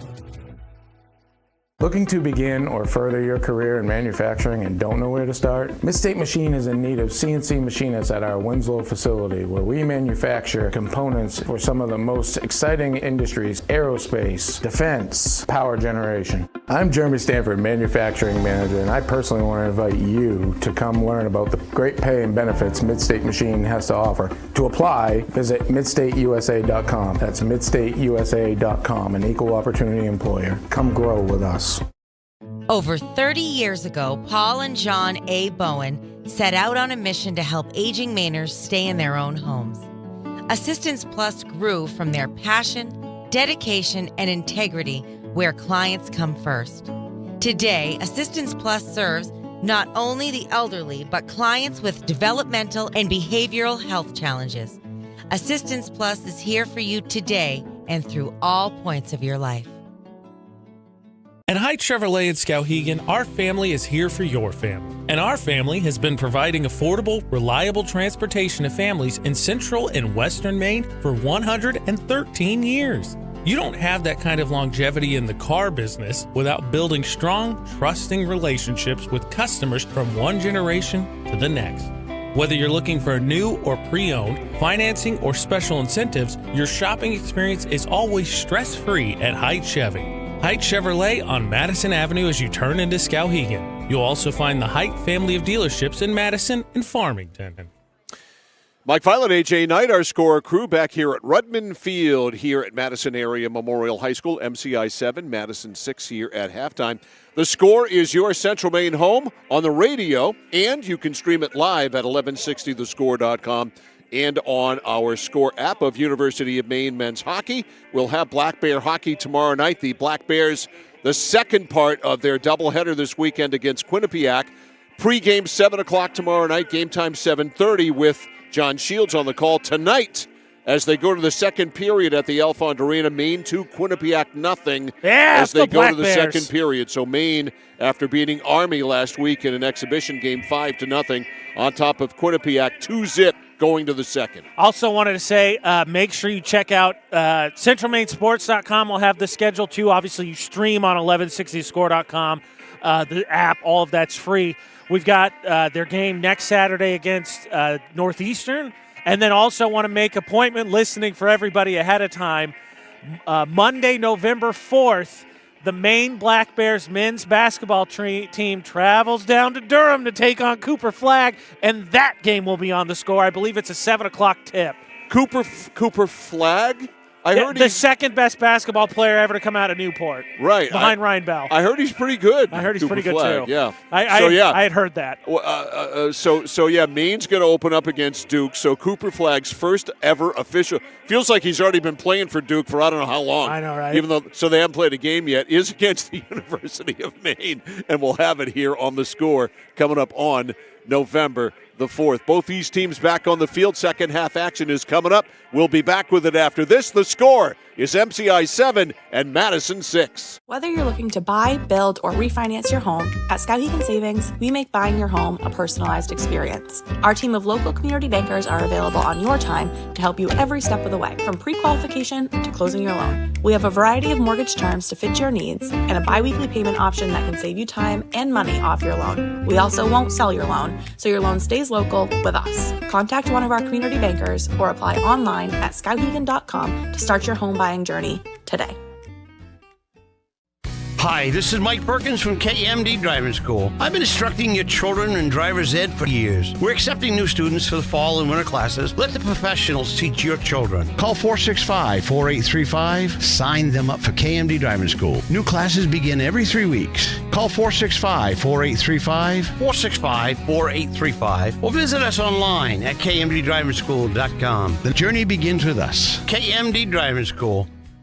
For the safety of you and your family, 201 Tire Battery and Service on Riverside Drive in Vassalboro offers only the best and most reliable tires and batteries, including used batteries for your ride, cars, motorcycles, and more. And tires for everything. Tractors, lawnmowers, your car and truck, custom rims?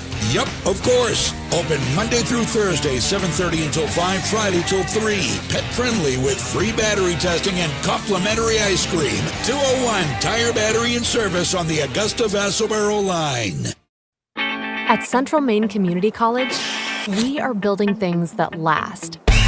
We're investing in technology, new facilities, and offering more degree programs than ever before. You can get the traditional college experience at a fraction of the cost. And for some, it's even free. Wait, did she just say free? That's right, free tuition for Maine high school grads from 2020 through 25.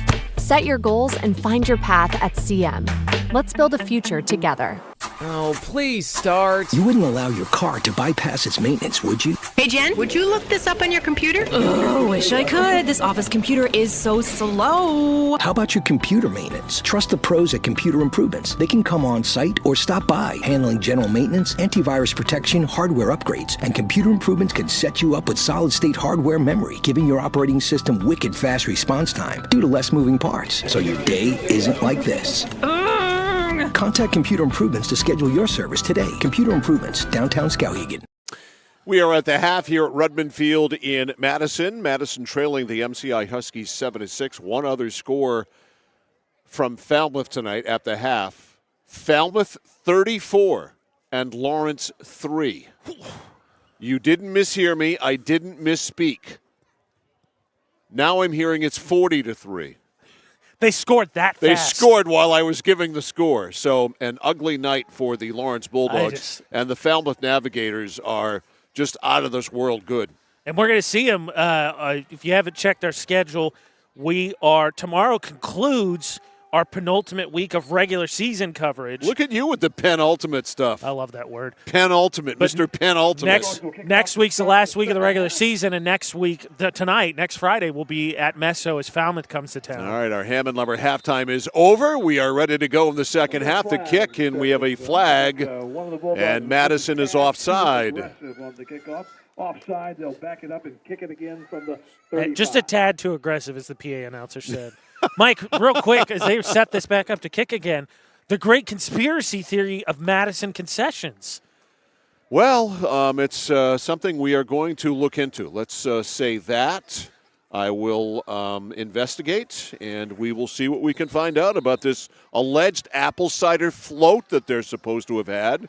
What we've seen nothing of. Nothing of the sort. Been told it's non-existent. Oh, no. They squibbed. Mike's it's a favorite. squibber, and nothing good can come from a squibber. It is recovered near the 40-yard line by the MCI Huskies. Let's see, they're going to put it at the 39, so that's where that's where MCI will take over, 1st and 10 from their own 39, leading by a point, 7-6. No such thing, apparently, to the apple cider float. Ridiculous. What a scam. A mess in Madison. 1st and 10 from the 39 for Caleb Kennedy. At quarterback with a running back to either side. Kennedy in the shotgun, going to keep it himself. Veers off the left side, tries to go outside. Ball came out, or did it? I thought I saw something bounce out. It didn't. It was just my eyes. No fumble. 4-yard gain. And Helinski on the stop there. Richards and Helinski on the tackle for the Bulldogs. Second down. Just about 5, so second down and 5. 7-6 tomorrow. Field hockey, morning field hockey, and a great matchup between Messalonski and Skowhegan. From Skowhegan, game time is 10 o'clock. Yeah, not quite the region championship. Both teams have one more game after that, but, 1-3 in the Hill points. Not quite the region championship, but may very well end up being that down the line. Second down and 5. Back to throw. Kennedy looks with oodles of time, loads it up right side, and it's off the hands of his intended receiver, Drew Shorey, and it's incomplete. He had all kinds of time, and Shorey couldn't haul it down. Not a bad throw. Dangerous there. Shorey got a paw on it and just ended up knocking it up into the air. Nearly could have been picked off right there on that far sideline. So an incompletion makes it 3rd and 5. The other thing for tomorrow is the other thing at stake in that matchup between Skowhegan and Messalonski is the phrase, "Oh man, Skowhegan did it again," because this looked like the year people were going to be able to get them. 3rd down and 5. Kennedy has a man in motion. That's Rush. Kennedy veers to the right, looks, flips it, flat. It is caught there by Shorey. Shorey with a first down, and they muckle onto him and finally get him out of bounds near the 36-yard line. But that is a first down throw and catch from Kennedy to Shorey. That was a heck of a pass. He goes all the way down. End up marking him. And almost, I call it 35, so give him 21 on that one, going from the 44. That might be the longest play by anybody tonight. Yeah, I don't think we've had anything even close to 15 before that. So a 21-yard pass play. Flashcards are out. Here is a 1st and 10 play from the 35.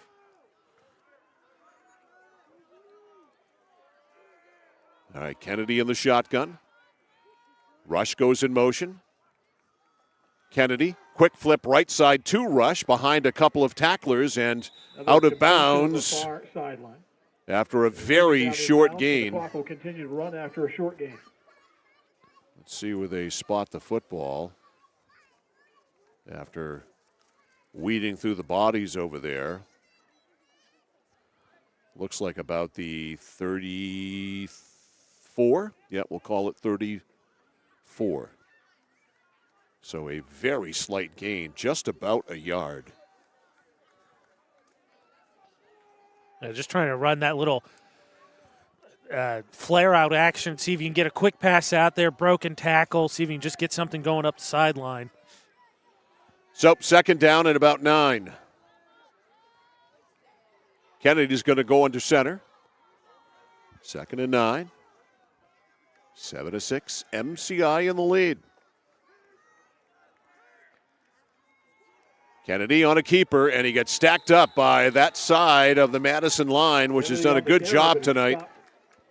For the most part, they have done a decent job in keeping MCI contained, and probably a loss back to the original line of scrimmage. So it'll be 3rd down and about 10. We have drawn so 3rd down and 10. Yeah, he lost that yard back. You can pick up $133 tonight at the concession stand. If you have ticket number 3rd down and about 10. 192. 363-192 is the winning 50-50 ticket number for tonight. 8:55 to go in the 3rd, 7-6 MCI. Kennedy back in the shotgun. Rush goes in motion. Kennedy to the right to throw. Fires. It's caught. Shorey turns it, and again, same play that broke for 21 earlier. This one breaks long enough to get a first down. That's going to be almost 15 because, again, they're at the 35. He actually might have pushed past the 20.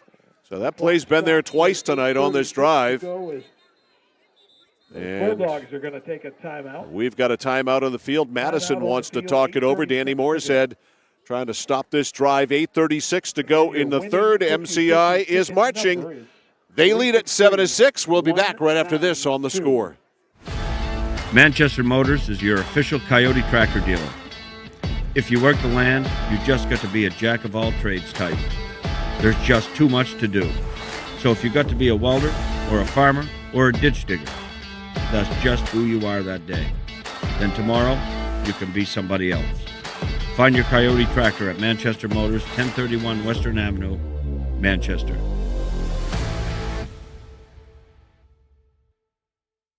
Casella Waste. You see their trucks everywhere all the time. That's because they're out taking care of customers like you. Roll-off dumpsters, they've got them 15 to 50 yards. And they're in your neighborhood picking up the trash so you don't have to worry about it. Weekly, bi-weekly, or monthly from 2 to 10 yards. Casella Waste will also deliver portable toilets when and where you need them. And they offer septic services. Call to learn more about Casella Waste. 872-8257, 872-8257 for Casella Waste.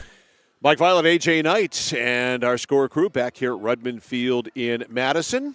Madison taking a timeout there to try and slow things down. 1st and 10 for MCI up to 20. Caleb Kennedy in this MCI offense moving. 1st and 10 at the 20, leading 7-6. Kennedy fakes to Bernier, keeps it himself. Kennedy driving inside and getting good yardage. Good drive by his offensive line. And he is to the 13. It'll be a gain of 7. He just does it. How about this, Mike? That's his 17th carry. He has been a workhorse tonight. By the way, shout out my dad, who I think is going to be tagging in and out of this broadcast, but he's in Ross-Ade Stadium tonight. Yeah, and want to amplify on that? He's watching Purdue get drubbed by Oregon. 2nd down and 3. Do we have a score on that yet? Yeah, I'll get you one. Here is Kennedy keeping for MCI again, his 18th carry of the night. Purdue playing Oregon tonight. What were they, a 27-point dog? I saw it push all the way past 30. Wow. It's 7-0 Oregon, 8.5 to go in the first. Okay, so it's real early. Gave him 2 on that one. So 3rd down and short. 3rd and a yard at the 11-yard line. 3rd down and 1 at the 11. Kennedy back under center. Runs it to the right off right tackle. Didn't need much, didn't get much. I think he got enough, he did. I think you see the change there from the end of the first half. They got stopped on 4th down as opposed to getting wide. Just quickly gets off that tackle's rear end to get upfield. So it'll be 1st and goal. And the line of scrimmage is the 9. 1st and goal at the 9. Twins left, Twins right. They're all spread out. Bernier is the lone running back for Caleb Kennedy. In the shotgun. Direct snap. Runs it himself. Stops. Hit. Down. So Kennedy had a brief surge. Then it closed. Helinski on the stop. He got 2, 2nd and goal from the 7. Yeah, I don't know that. I think that was. I don't know if it was designed that way. It felt like that snap got a little bit high. We did see a high snap in the first half, and as opposed to, I think, threw off the timing, he just took it. So 2nd down and goal at the 7. 6.5 to go in the 3rd quarter. 7-6 MCI, but the Huskies threatening to make it more. They are processing the flashcards.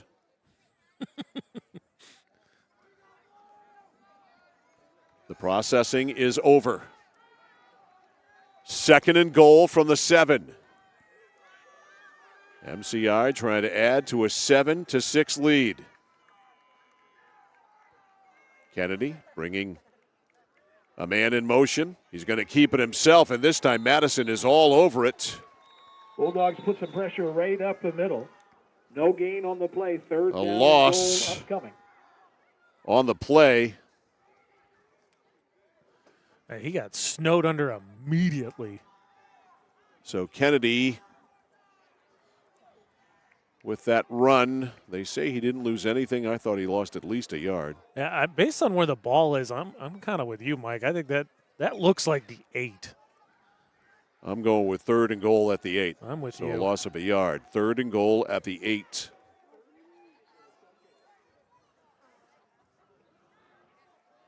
Kennedy will go under center. He has 4 receivers to the right. Pay no attention to that. Oh, he is going to flip it out there, and it's tipped and off the hands of Shorey. I thought for sure that was just a decoy. Out of a couple of different sets of hands before it falls incomplete. Now you got a fourth down. And so now it is 4th down and goal at the 8-yard line. 7-yard line. They loaded up the right side.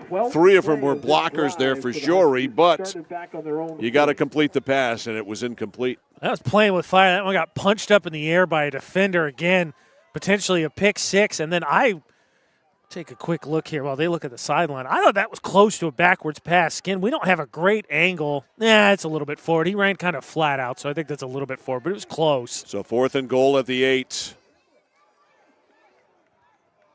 All right, they're loaded up again on the right side. Only 3, however, 1 to the left. Bernier is the running back in the shotgun. 4th and goal at the 8.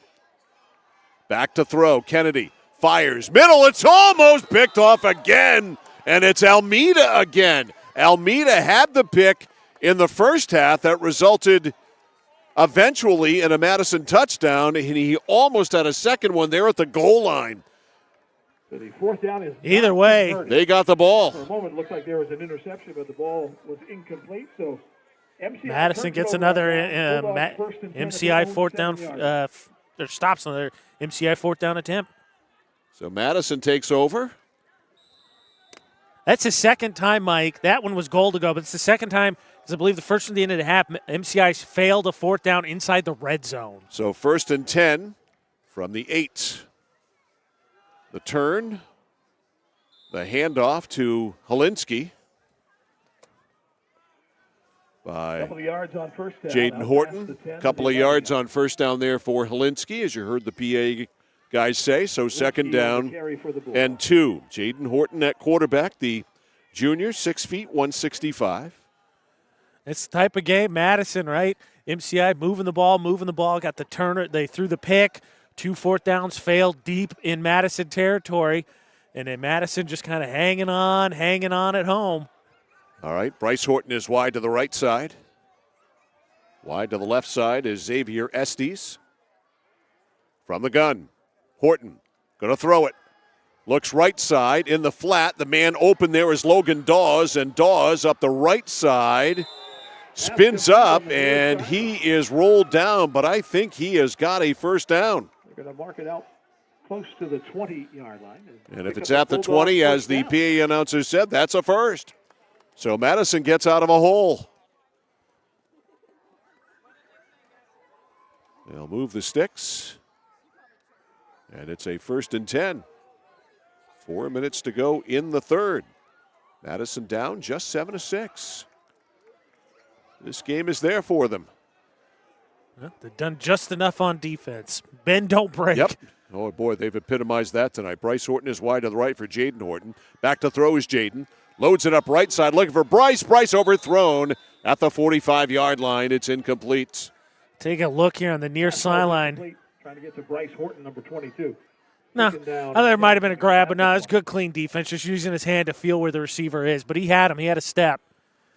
So incomplete, 2nd down and 10.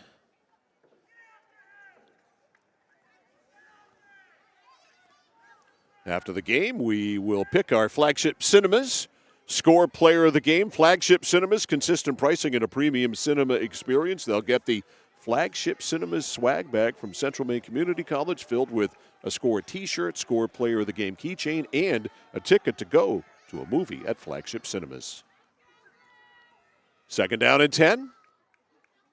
Man in motion, they're going to throw it. Wow, it's incomplete, intended for Almeida. Almeida running a slant. He was there, but the ball underthrown by Jaden Horton. And again, Almeida had space to work with there. He did. He did. See that MCI defense, I think, being stout against the run made Madison feel the need to maybe change it up a little bit as they've come out and thrown. Incompletion stops the clock. 3:37 to go in the 3rd. 3rd and 10. Almeida's coming out to the right. Bryce Horton is wide to the left. MCI will rush 4 on Jaden Horton. Helinski, the running back. Snap, back to throw. Horton looks, has plenty of time, surveys the field, flips it downfield. There it is. It is caught there by Cornforth, the tight end. He is out of bounds at the 40. That is a first down throw. That is a heck of a throw. Well done by Jaden Horton. That's the first third down conversion for Madison this game also. Well, there. It was bound to happen. 1st and 10, just short of the 40. So Madison started this drive on the 8, has some momentum. They send 2 to the left, 1 to the right for Horton. The junior quarterback calls for the ball, gets it, going to run with it. Horton, inside, plows ahead. Look at that bullish run there by Jaden Horton. He put his shoulder down and blew over a defender there. Jaden Horton turning into a fullback, and he got 6. That was the wide receiver that was turned offensive lineman, still playing defense. Was originally 21, 67, Dante Burnham, I believe, that he ran over. Wow, he absolutely pancaked him. Nice run by Jaden Horton. That's as nice a 6-yard run as you're going to see. 2nd down and 4. 2:45 to go in the third, 7-6 MCI. Horton and Madison break huddle. Almeida is out wide to the left. Estes is the slot. Wide to the right is Horton. Coming in motion is Estes. Will shovel pass to Hawthorne, and the bobble on the snap doomed that play from the get-go. Horton's better off there to keep the ball himself. Not only that, Cornforth there got caught up with the defender, nearly had it stripped away. Right, that's a completed pass, and it lost almost 7 yards. So give Horton a completion for -7. And it is 3rd down and about 11. The bobble just ruined the play. 3rd down and 11. At Cornforth, 1 catch, -1 yards. 20-yard catch, -7. So he's due for a big catch now. All right, he's lined up on the left side of the line, strong left. 1 receiver left, 2 to the right for Jaden Horton. Horton brings a man in motion, that's Estes. Back to throw, he pumps. Now he fires downfield, Almeida's there, and it's tipped away, and did he catch it? On the deflection, he did! Jason Almeida on the tipped ball by the defender was able to bring it down. Wow, look at that. Good defense there. Got a piece of it, but Almeida sticks with it and hauls it in. What a catch. A tipped ball, and Jason Almeida able to bring it in. It's a first down throw and catch all the way down to the 35. 26. 26 yards on the completion. How about that? Another long 3rd down conversion as well for the Bulldogs. Jaden Horton has got it going on right now. Wide to the left side is Bryce Horton. Wide to the right side is Almeida.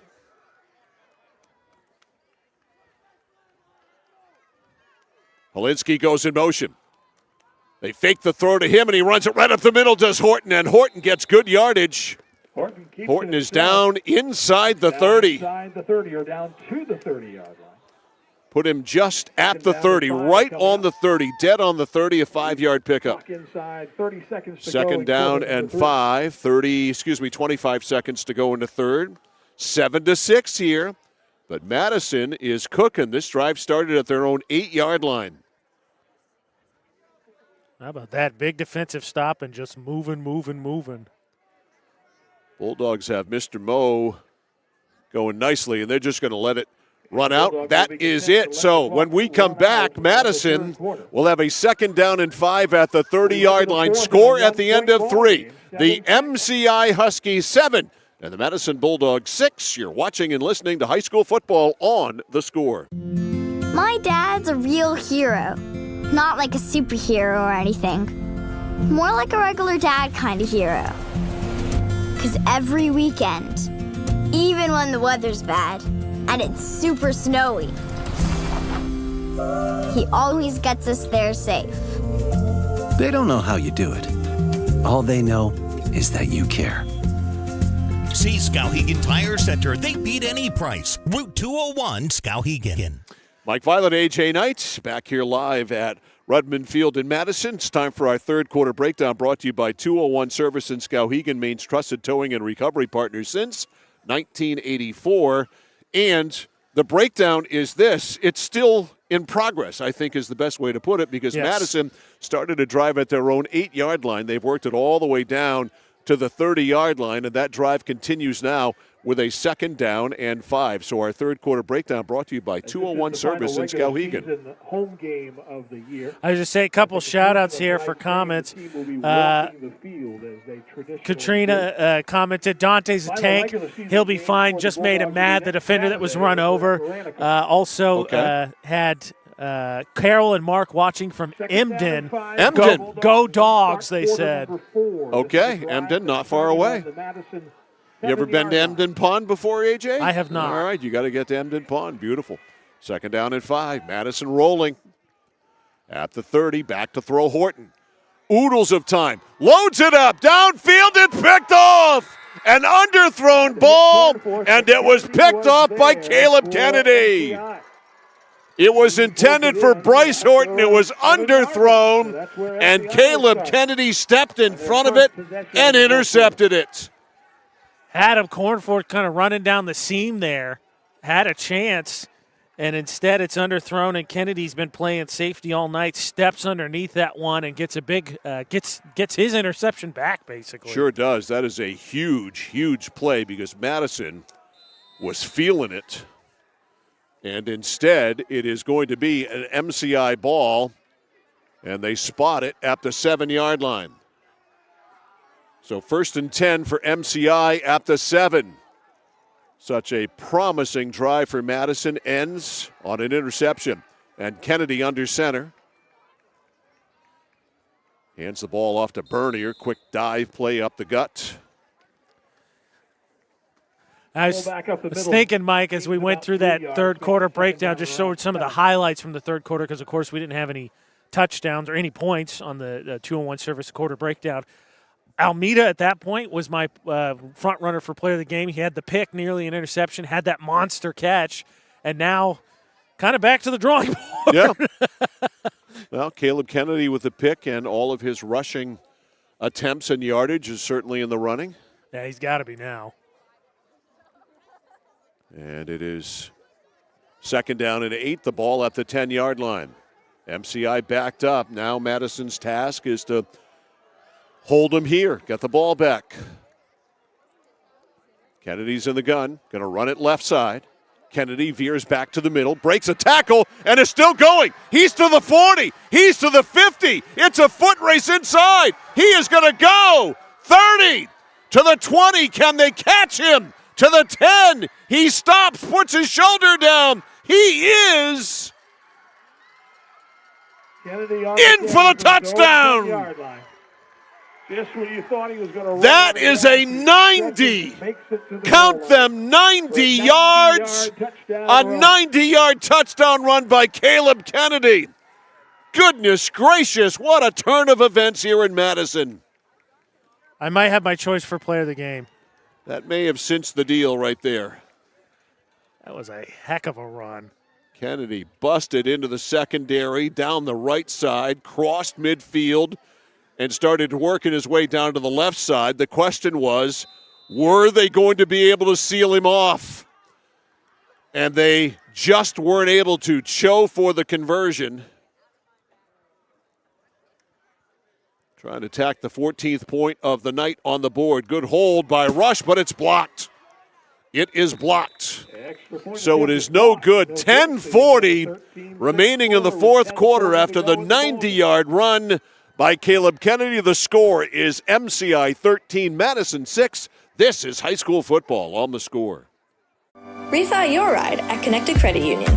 Lower your current rate by as much as 1.5% and earn up to $300 cash back when you refinance your auto or recreational loan with us. This offer ends November 15th. Contact our loan team today for your best deal or apply online at connectedcreditunion.org. Get connected, stay connected. Federally insured by the NCUA. Member eligibility required. Consult with a loan officer for more information. Whittemore & Sons, your Coyote tractor dealer. Dependable sales and service for over 50 years. We are located on the Waterville Road in Skowhegan. Sales and service by a family who cares. A 90-yard touchdown run by Caleb Kennedy has certainly changed the complexion of this game dramatically. A little bit. And don't forget that touchdown drive, that touchdown run set up by the fact that Kennedy intercepts the ball to stop Madison from going up. You're looking at a 14-point swing, if you will, if you want to count the extra point, which they missed. So let's call it a 12-point swing, all right? It looked like Madison was going to take it in. Kennedy picks the pass off. They end up going 93 yards, the final 90 by Kennedy. And all of a sudden, it's a 13-6 lead. And Cho will kick off. Almeida in the middle. He is back deep, standing near his own goal line because Cho can definitely drive it there. One hop, at about the 3 to the 5 to the 10, outside to the 15. Almeida is bottled up, and down he goes. Over the 25, about the 26, might be the 27-yard line.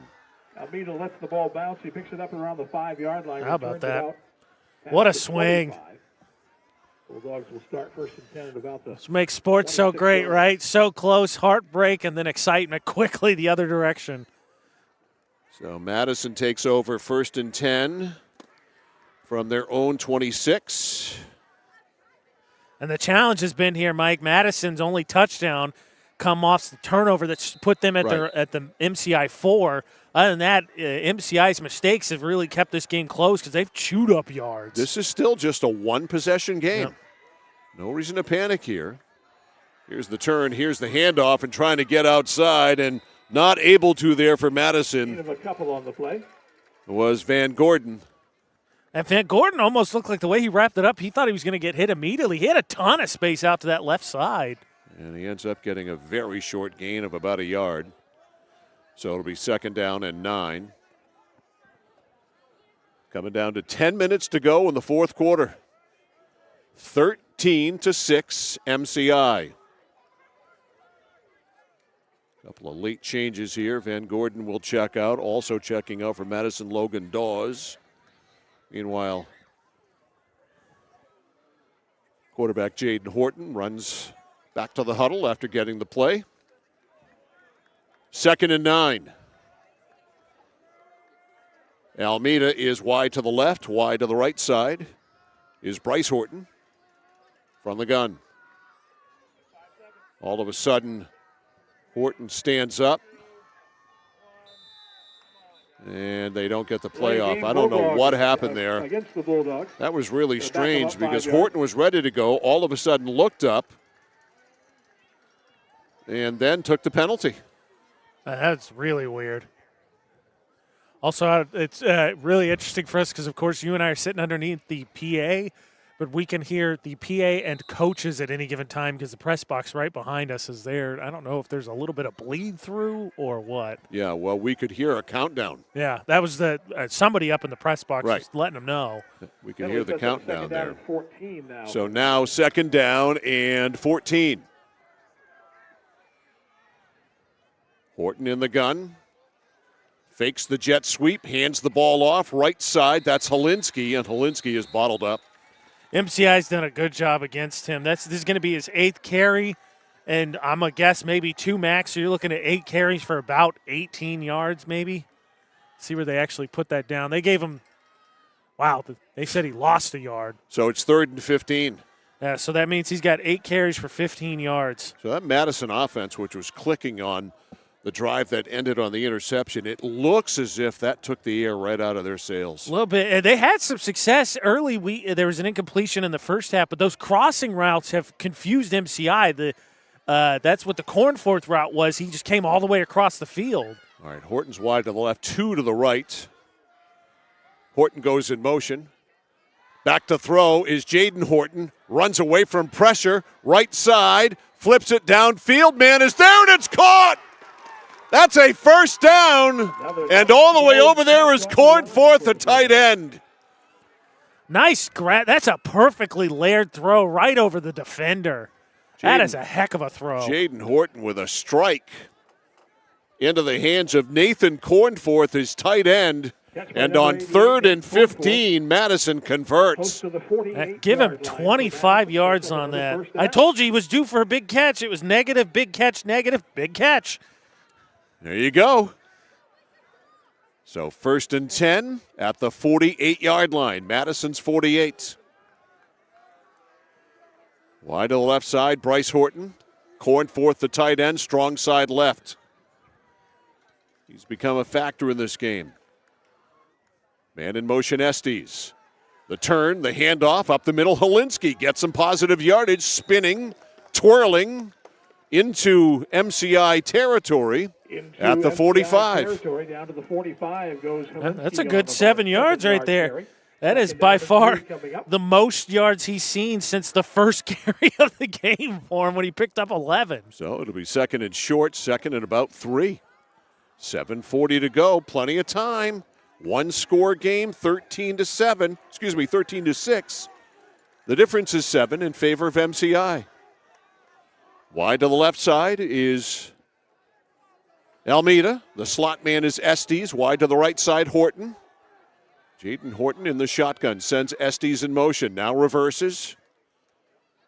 Now the turn, and keeping it is Jaden Horton. And it's a good thing he did because Helinski, who they had keyed on, got hammered. And Jaden Horton is close to the first down, running right side. And it's going to be 3rd and 1. You weren't kidding. He got, as you saw on the Mid-State Machine replay there, Helinski got hammered. He got pummeled. So Jaden Horton over to Danny Moorehead, his head coach. Quick discussion. Play is delivered. 3rd and 1. 2 down territory, I'd say so. I think so. Madison in the first half, Mike, 0 for 4 for 3rd down. Madison in the second half, 3 for 3. That's good. That is good. 3 for 3, according to my Waterville high education, is 100%. 3rd down and 1. Helinski in motion. Keeping it. Jaden Horton's got the first and more. Down the sidelines he goes. It is a foot race. Horton is going all the way down, and he's rolled out of bounds, but he's into the end zone for a touchdown. Jaden Horton goes 43. And Madison has cut it to 13 to 12. How about that? Jaden Horton before that, 9 carries, 48 yards. Jaden Horton after that, 10 carries, 91 yards, and 2 tutties. Wow, what a burst. So Horton makes it 13 to 12. Do you go for 2 in the lead? After the touchdown run, the Bulldog offense that's a good question. on the field for a 2-point That answered your question. There you go. PA announcer has the inside scoop. They're going for 2 in the lead. 13 to 12. I like it. The way MCI's chewed up the clock, I think this is definitely the right call at home. All right, Helinski, the running back. Shotgun I formation, 2 to the left, 1 to the right for Jaden Horton and a timeout. They want to get it right, and I don't blame them. 6:08 left on the clock, 13 to 12. MCI in the lead pending this Madison attempt for 2. I was laughing at the PA announcer. He said after looking things over, they decided to call timeout. And maybe he hears what the coaches see. He could be. That's speculative. I'm going to argue speculative, Your Honor. But, man, let's take a look at that touchdown run since we kept it right here.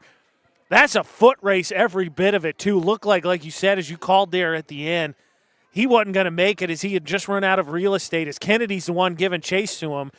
And I think Horton, I'm going to speculate myself. I think as Horton got knocked down, he said, anything you can do, I can do better. As Kennedy obviously ran for 90 to put him up by a score. So 43 yards for the touchdown run by Jaden Horton. And now Danny Mooreshead with time here to think about this a little more on just what he wants to run here. What is your best 2.5-yard play? I'd say you got to think MCI is going to be keying on Helinski again, right? Or is it the other thing? Do you have some kind of option and expect them to key in on Horton, who's hurt them in this drive, obviously scoring from 43, but has done some damage rolling out of the pocket? Madison ready to roll. Bryce Horton is wide right, and I mean wide. 2 to the left. Estes the slot. Almeida is wide. Helinski, shotgun I formation setup.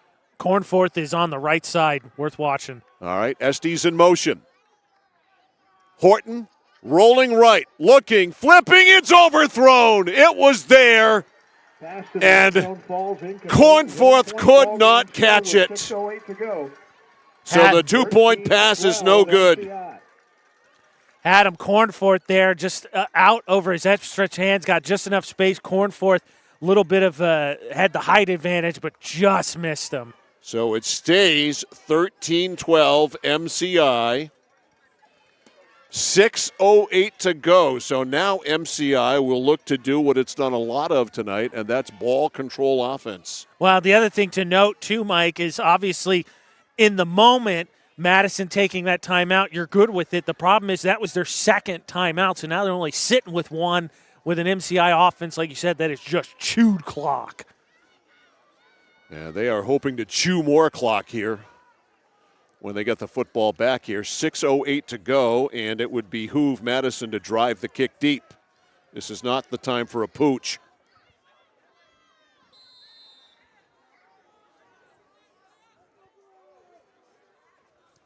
And they do drive it deep as they can, and they're offside. Again. So Madison offside on a kickoff for the second time tonight. Back it up to the 35 and do it again. They did heed your advice. It did look like he trying to kick it as deep as he could. And I think you're Madison, Mike, and we'll see if MCI has an adjustment to the adjustment. You've just got a crash line of scrimmage because Kennedy's the one that's been hurting you. Drew Shorey is going to drop back to return this kick. They got the hands team up. Shorey's just going back as the safety. Aaron Rodgers, the other Aaron Rodgers, will kick off. Drives it. Shorey, it's a short kick.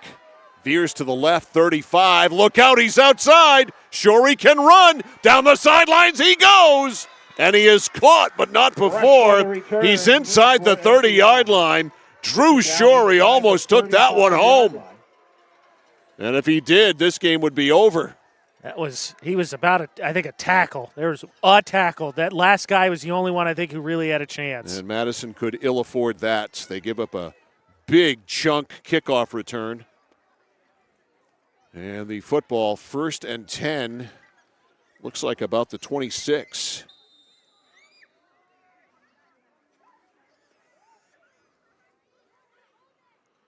So they take over after the kickoff return by Shorey at the 26-yard line of Madison with 5:58 left and a 1-point lead, 13-12. Kennedy is going to go under center. They're in a tight formation. They have tightened things up considerably. And Kennedy, their best runner, who's already got a 90-yard run tonight, gets 10 plus more. And a first down. Again, as I say, you had to crash, but a good job blocking up front by MCI. 10 yards on the carry by Anthony. That's enough for So a exactly 10. So it'll be 1st and 10. And now the Huskies will milk this clock as best they can. The back judge is all the way down in the end zone. And they will keep an eye on his right hand. And that's exactly what Kennedy is doing. Standing there at the line of scrimmage. The back judge hasn't even made the signal yet, so they run the play actually early. Nothing there on first down. Short gain on the play by Bernier, the fullback. Bernier running, one of the few carries he's had tonight. But we're down to 5 minutes. 5 minutes left And now MCI will check the flashcards.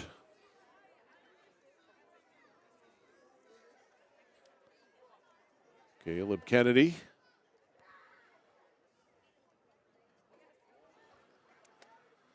This is where this is where their offense comes in handy. Right, exactly. That's a point well taken. Kennedy goes back in the gun. And there's the 10-second signal by the back judge. Second down.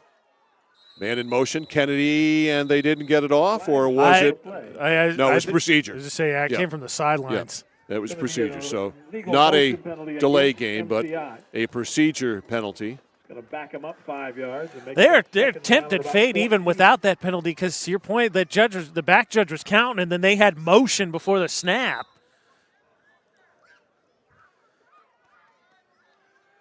So it goes to second down and 14. Second and 14.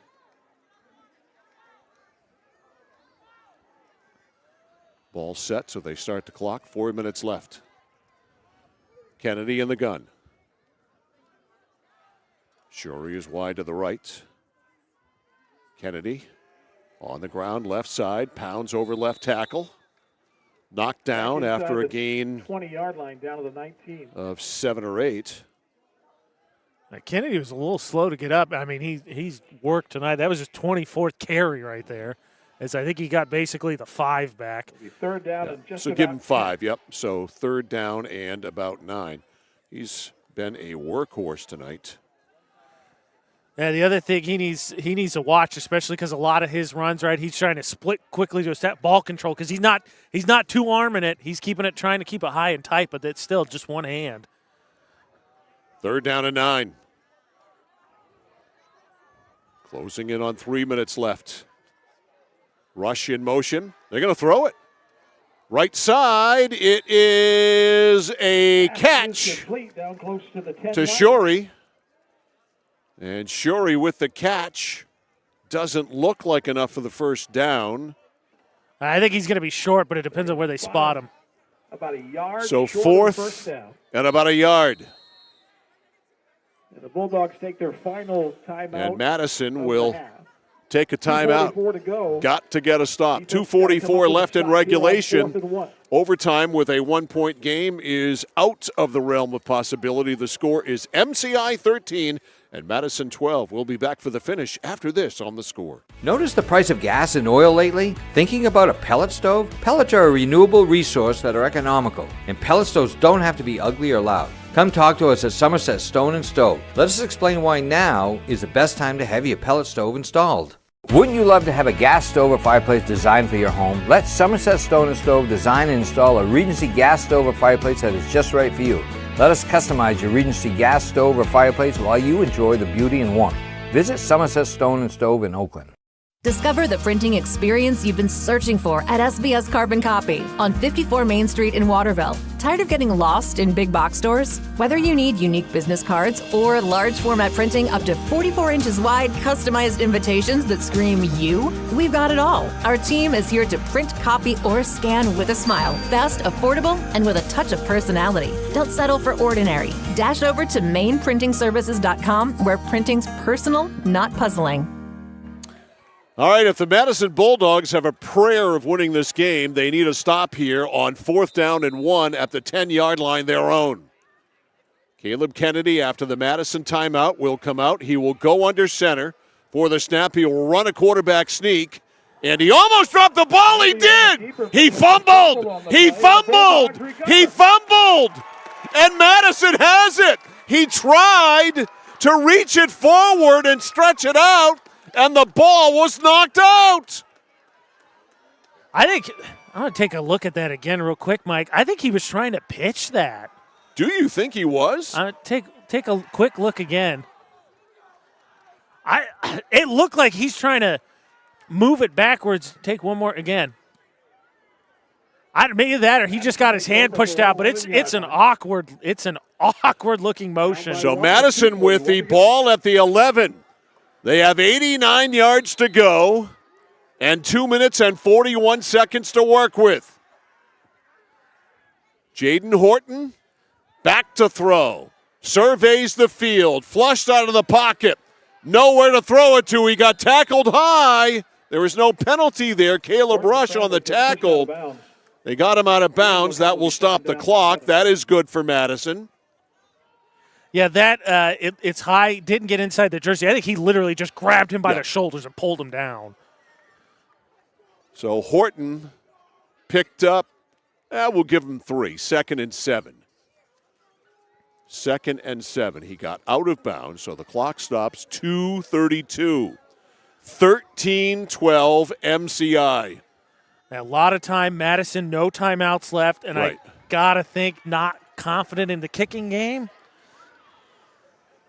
2 receivers to the right, Cornforth. The tight end is the slot out there with Horton. 2 to the left. Back to throw, Jaden Horton. Loads it up. Almeida's there, and he's out of bounds, though. Way out of bounds. The pass is caught. It's on the sideline. They're going to give him the catch. Oh, come on. I don't That's know. absurd. I don't think so, Mike. I think he got his foot down. You guys have the replay, the Mid-State Machine replay. I don't have it. Let me play this and see if I can pause it. To my naked eye, he was out of bounds. Ooh. They're giving him the catch. Yeah, I take it back, Mike. We tried to pause it as close as we could. I think that toe's out of bounds. They're giving him the catch. Madison will take the break. That is a break, and I believe Mike Violet is correct. That was a break. I had a clear seam of open space there where I could see it. And to the naked eye, he was clearly out of bounds. But to the refs, their eyes count. It's a first down throw and catch. Madison will take it. 1st and 10. Line of scrimmage, the 35. Helinski goes in motion. And it's a keeper by Jaden Horton. Horton with a first down? No, close. He pounds up to the 45-yard line. He's about 1.5 yards, maybe 2 yards short. Clock continues to run. Close to 2 minutes to go. But that's okay. There's still 2 minutes to go. Horton a little gimpy over to the sidelines to get the play. Let's see if he can walk that off. Looks like he's all right. That put him over the century mark, Mike, 102 yards on the ground. 2nd down and about 1 yard for Jaden Horton in this Madison offense. Helinski goes in motion. Horton's going to throw it. Horton loads it up. Downfield, Alameda. Boy, a lot of contact. Yeah. That's got to be interference there. No question about it. Connor Reynolds riding the backside of Jason Almeida. And Almeida draws a penalty. That one an easy call, like you said. Is Almeida had pinned him close to the sideline, and then he put his arm on that left shoulder and then went around. So Madison's got life. A fumble deep in their own territory, and then a pass completion that perhaps shouldn't have been a pass completion. What is this? They're marking it off. Oh, okay. By the way, that's the 3rd first down tonight Madison has gotten because of a penalty on MCI. I forgot we were in high school and it's not a spot foul at the spot of the pass interference. It should just be yardage at every level. Yeah, no kidding. It's a 15-yard penalty. I totally agree with you. It's a 15-yard penalty. Boy, that would change the NFL and college football dramatically. Yes. For the good. 1st and 10 from the 41. Madison with life, 1:43 to work with, down by a point. 13-12. Horton to throw it. Has time. Still looking. Now flips it out of bounds smartly. The question is, was he outside the tackle box? And I think he was. After all day to throw. Yeah. I mean, again, that was a little bit by design as MCI showed that they were going to play snug with Kennedy way deep, and then they just dropped just about everybody. I think they had 9 back downfield. So the incompletion stops the clock, 1:33, 2nd and 10 from the 41. You're the coaching staff. I think you got to tell Horton, he sees that again, find a seam, man, because they're not there. Right. Because, again, with 1:33, you got plenty of time. Clock stops to move the chains. You can find a seam, get going. Almeida's wide right. Estes is going to go out as the slot. Bryce Horton is wide left. Cornforth, the tight end, strong side left. Coming in motion, Estes. Fake to him, back to throw. Jaden Horton, now he's going to run it. Horton trying to get to the corner. Horton is out of bounds. Good Couldn't job by the MCI square up and bringing get out the play. downfield. Gets out of bounds, but only after a short gain. A very modest third down and gain, long if coming up for the anything. Bulldogs. It'll be 3rd and about 8. Yeah, I would agree. You got about 2. Yeah, he's at the 39-yard line. 1:25. 3rd and 8. Whew! How about this game from one of the last ones we got in the regular season? Who knew? All right, Bryce Horton is wide to the left. Estes is the slot. Helinski is the running back. Jaden Horton back to throw. Has all kinds of time. Fires down. It's caught by Cornforth. At the 19, it's incomplete. Knocked away. That was a heck of a play, and I believe I thought that was Kennedy. It was not. I think that was Rush again, who has been on so many defensive plays tonight for the MCI defense. So it comes down to this. You convert or the game is over. It's 4th and 8. And MCI wants to get it right. They'll take a timeout. We'll keep it right here. Big 4th down and 9 coming up. Look, I don't. It doesn't equate for MCI, but that ball was definitely much closer to the 39 than they just set it back down, because it is dead flush on the 40 now, and it was nearly to the 39 on that 3rd down snap. Mm-hmm. Just so we're clear. Sure, I'm very clear. All right, so let's set the scene for you here. 1:17 to go. It is 4th and 8 for the Madison Bulldogs. They trail 13-12. You convert on 4th down, or the game is over. MCI still leading our poll. If you're unfamiliar with our stream, Central Maine Sports, always free. Subscribe so you never miss any of the games. But every video we're live, you can go to the chat. We have a poll, ask who's going to win that game, and then you can comment along. MCI's dominated the chat and the vote. The poll's balanced out, but the chat is still mostly MCI fans. And I just went back to look because obviously been locked in on this game. Very unhappy with that pass completion to Almeida. You got to love the YouTube comments. And again, we tried to pause it as close as we could. A little bit of body blocking. Mike had the best look. He said it was out. Based on the pause, it looks like it was out, but looked it to me. Human error. All right, here we go. 4th and 8 from the 40-yard line for the Madison Bulldogs. It's convert or lose. Helinski in motion. Back to throw Horton. He's going for it all. Fires it down. It's deflected. It's incomplete. Ball knocked away. No flags. And MCI is going to survive. Madison does not have any timeouts and cannot stop the clock. Yeah, looking for, that was Almeida, was it not? Yeah, he was looking for Almeida streaking down there. I think Almeida had a bit of a step, but he underthrew him. And good job by the defense there to hold up and not commit contact as Almeida tried to work back to the ball. So the Madison Bulldogs are going to look back at that 2-point conversion attempt that they had that ended up being incomplete. That ends up being the difference in the game. And now it's a couple of knees, get on the bus, and go back to Pittsfield. MCI in victory formation. Victory formation. And Kennedy will take a knee. They'll let the clock run down. And the MCI Huskies are going to escape. The Bulldogs will be playing next Saturday at Maranacook. And following tonight's game, they will do the traditional walking of the field. 2nd down and 12 for what that's worth. 40 seconds left. Watching the back judge. Here's the snap. Knee. Ball game. 30 seconds left. They don't need to take another one.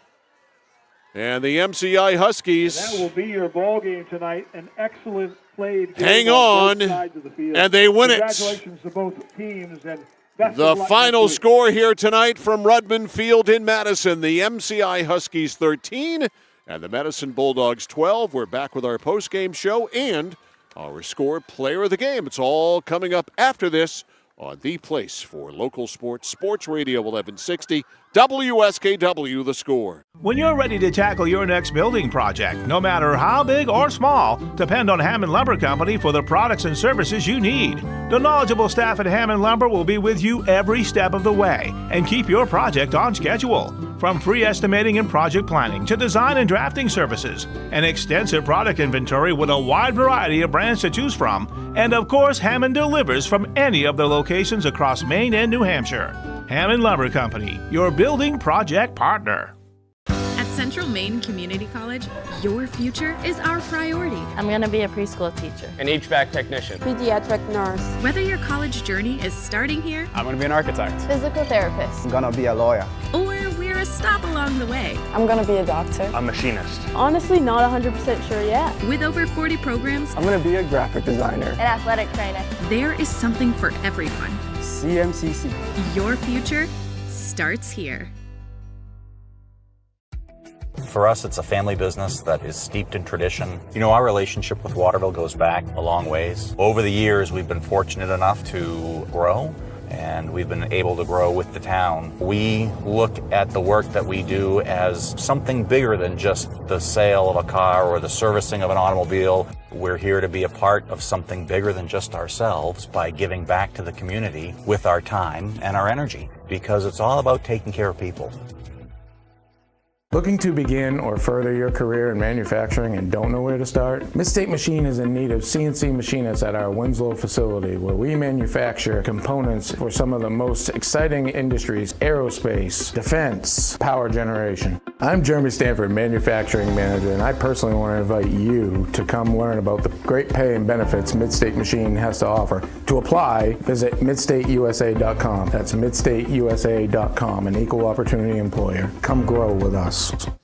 All right, Mike Violet, AJ Knight back here at Madison and Redmond Field. A thriller for sure here tonight, and the MCI Huskies hang on and win this one. First of all, it's time for our fourth quarter breakdown, which is brought to you by 201 Service in Skowhegan, Maine's trusted towing and recovery partner since 1984. And in the fourth quarter, we had some fireworks for sure. We had a 90-yard touchdown run by Caleb Kennedy. A minute 20 in, the extra point by Tommy Cho was blocked. It was 13-6, and so still a one-score game in favor of MCI. Then the Madison Bulldogs struck 5 minutes and 52 seconds into the fourth quarter on a 43-yard touchdown run by Jaden Horton. They tried to pass to Cornforth for the two-point conversion, and it was incomplete, and that ends up being the ball game as MCI eventually able to get the ball back and run the clock out. Madison, though, with an opportunity. Oh, that's them. Yeah, that's okay. them. My goodness, that was so loud, I thought it was us. Madison able to get the ball back, though, because of a fumble by Caleb Kennedy, and they were not able to convert on fourth down on a 4th and 8. And so that turned the ball over to MCI, and they were able to run the clock out. So our fourth quarter breakdown is brought to you by 201 Service in Skowhegan. So a yeoman effort by both sides here tonight, and margin of error very slim on either side. Yeah, real quick, I'll show you the highlights as we go over the numbers and wrap this one up. But what you're watching on our stream right now, last home game for Madison. Everybody's got one more, but this is their last home game, so they're walking the field. Obviously, last time seniors are going to play on this field, and what you're watching, which is actually pretty cool. Yeah, it really especially is. with the family standing around. Yep. But that's what you're watching and hearing. But I'll show you the highlights from the whole game. And, yeah, I mean, Mike, for the first half, we talked about it at halftime. I thought that Madison sort of just hung around. MCI, I thought we talked about it, the numbers supported it.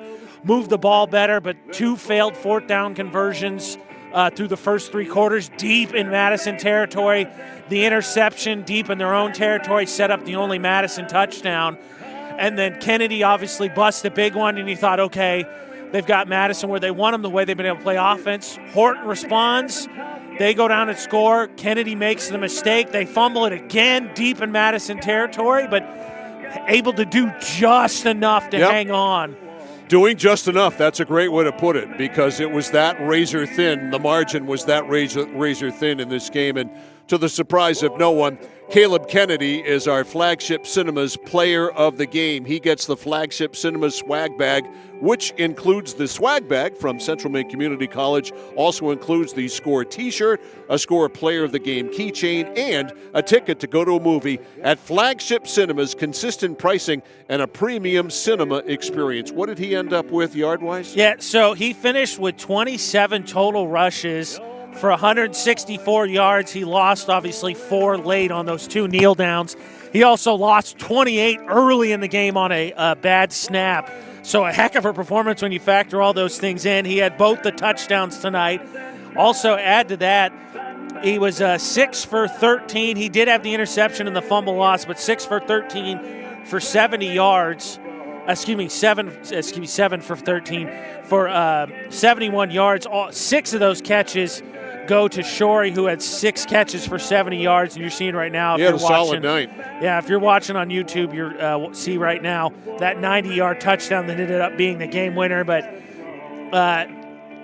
MCI come in, they had to reshuffle their offensive line, and Kennedy, I think, was needed to be leaned on. And tonight, I wrote down in my pregame notes, Kennedy had to be special.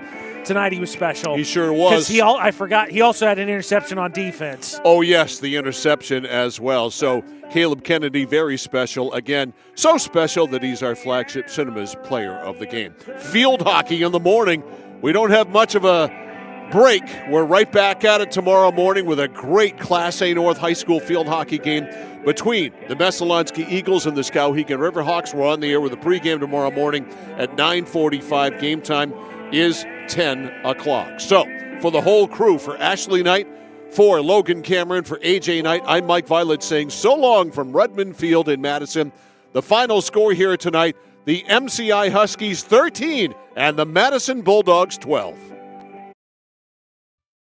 You've been watching yet another live local broadcast of high school sports on The Score. It's brought to you by Central Maine Community College, Central Maine Motors Auto Group, Hammond Lumber Company, Midstate Machine, Whittemore & Sons, Somerset Stone and Stove, 201 Tire Battery and Service, Assistance Plus, SBS Carbon Copy, Manchester Motors, Casella Waste, Computer Improvements, Height Chevrolet, 201 Service Skowhegan, Connected Credit Union, KVFCU, Skowhegan Savings Bank, Skowhegan Tire Center, KMD Driving School, and Flagship Cinemas. Every game we do on The Score is always available for you to watch again or have someone else watch for the first time.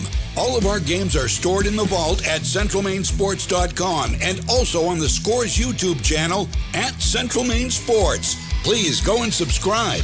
To find out when the next game is on The Score, check out our game schedule at 1160thescore.com or centralmainsports.com. Your team from your town plays here on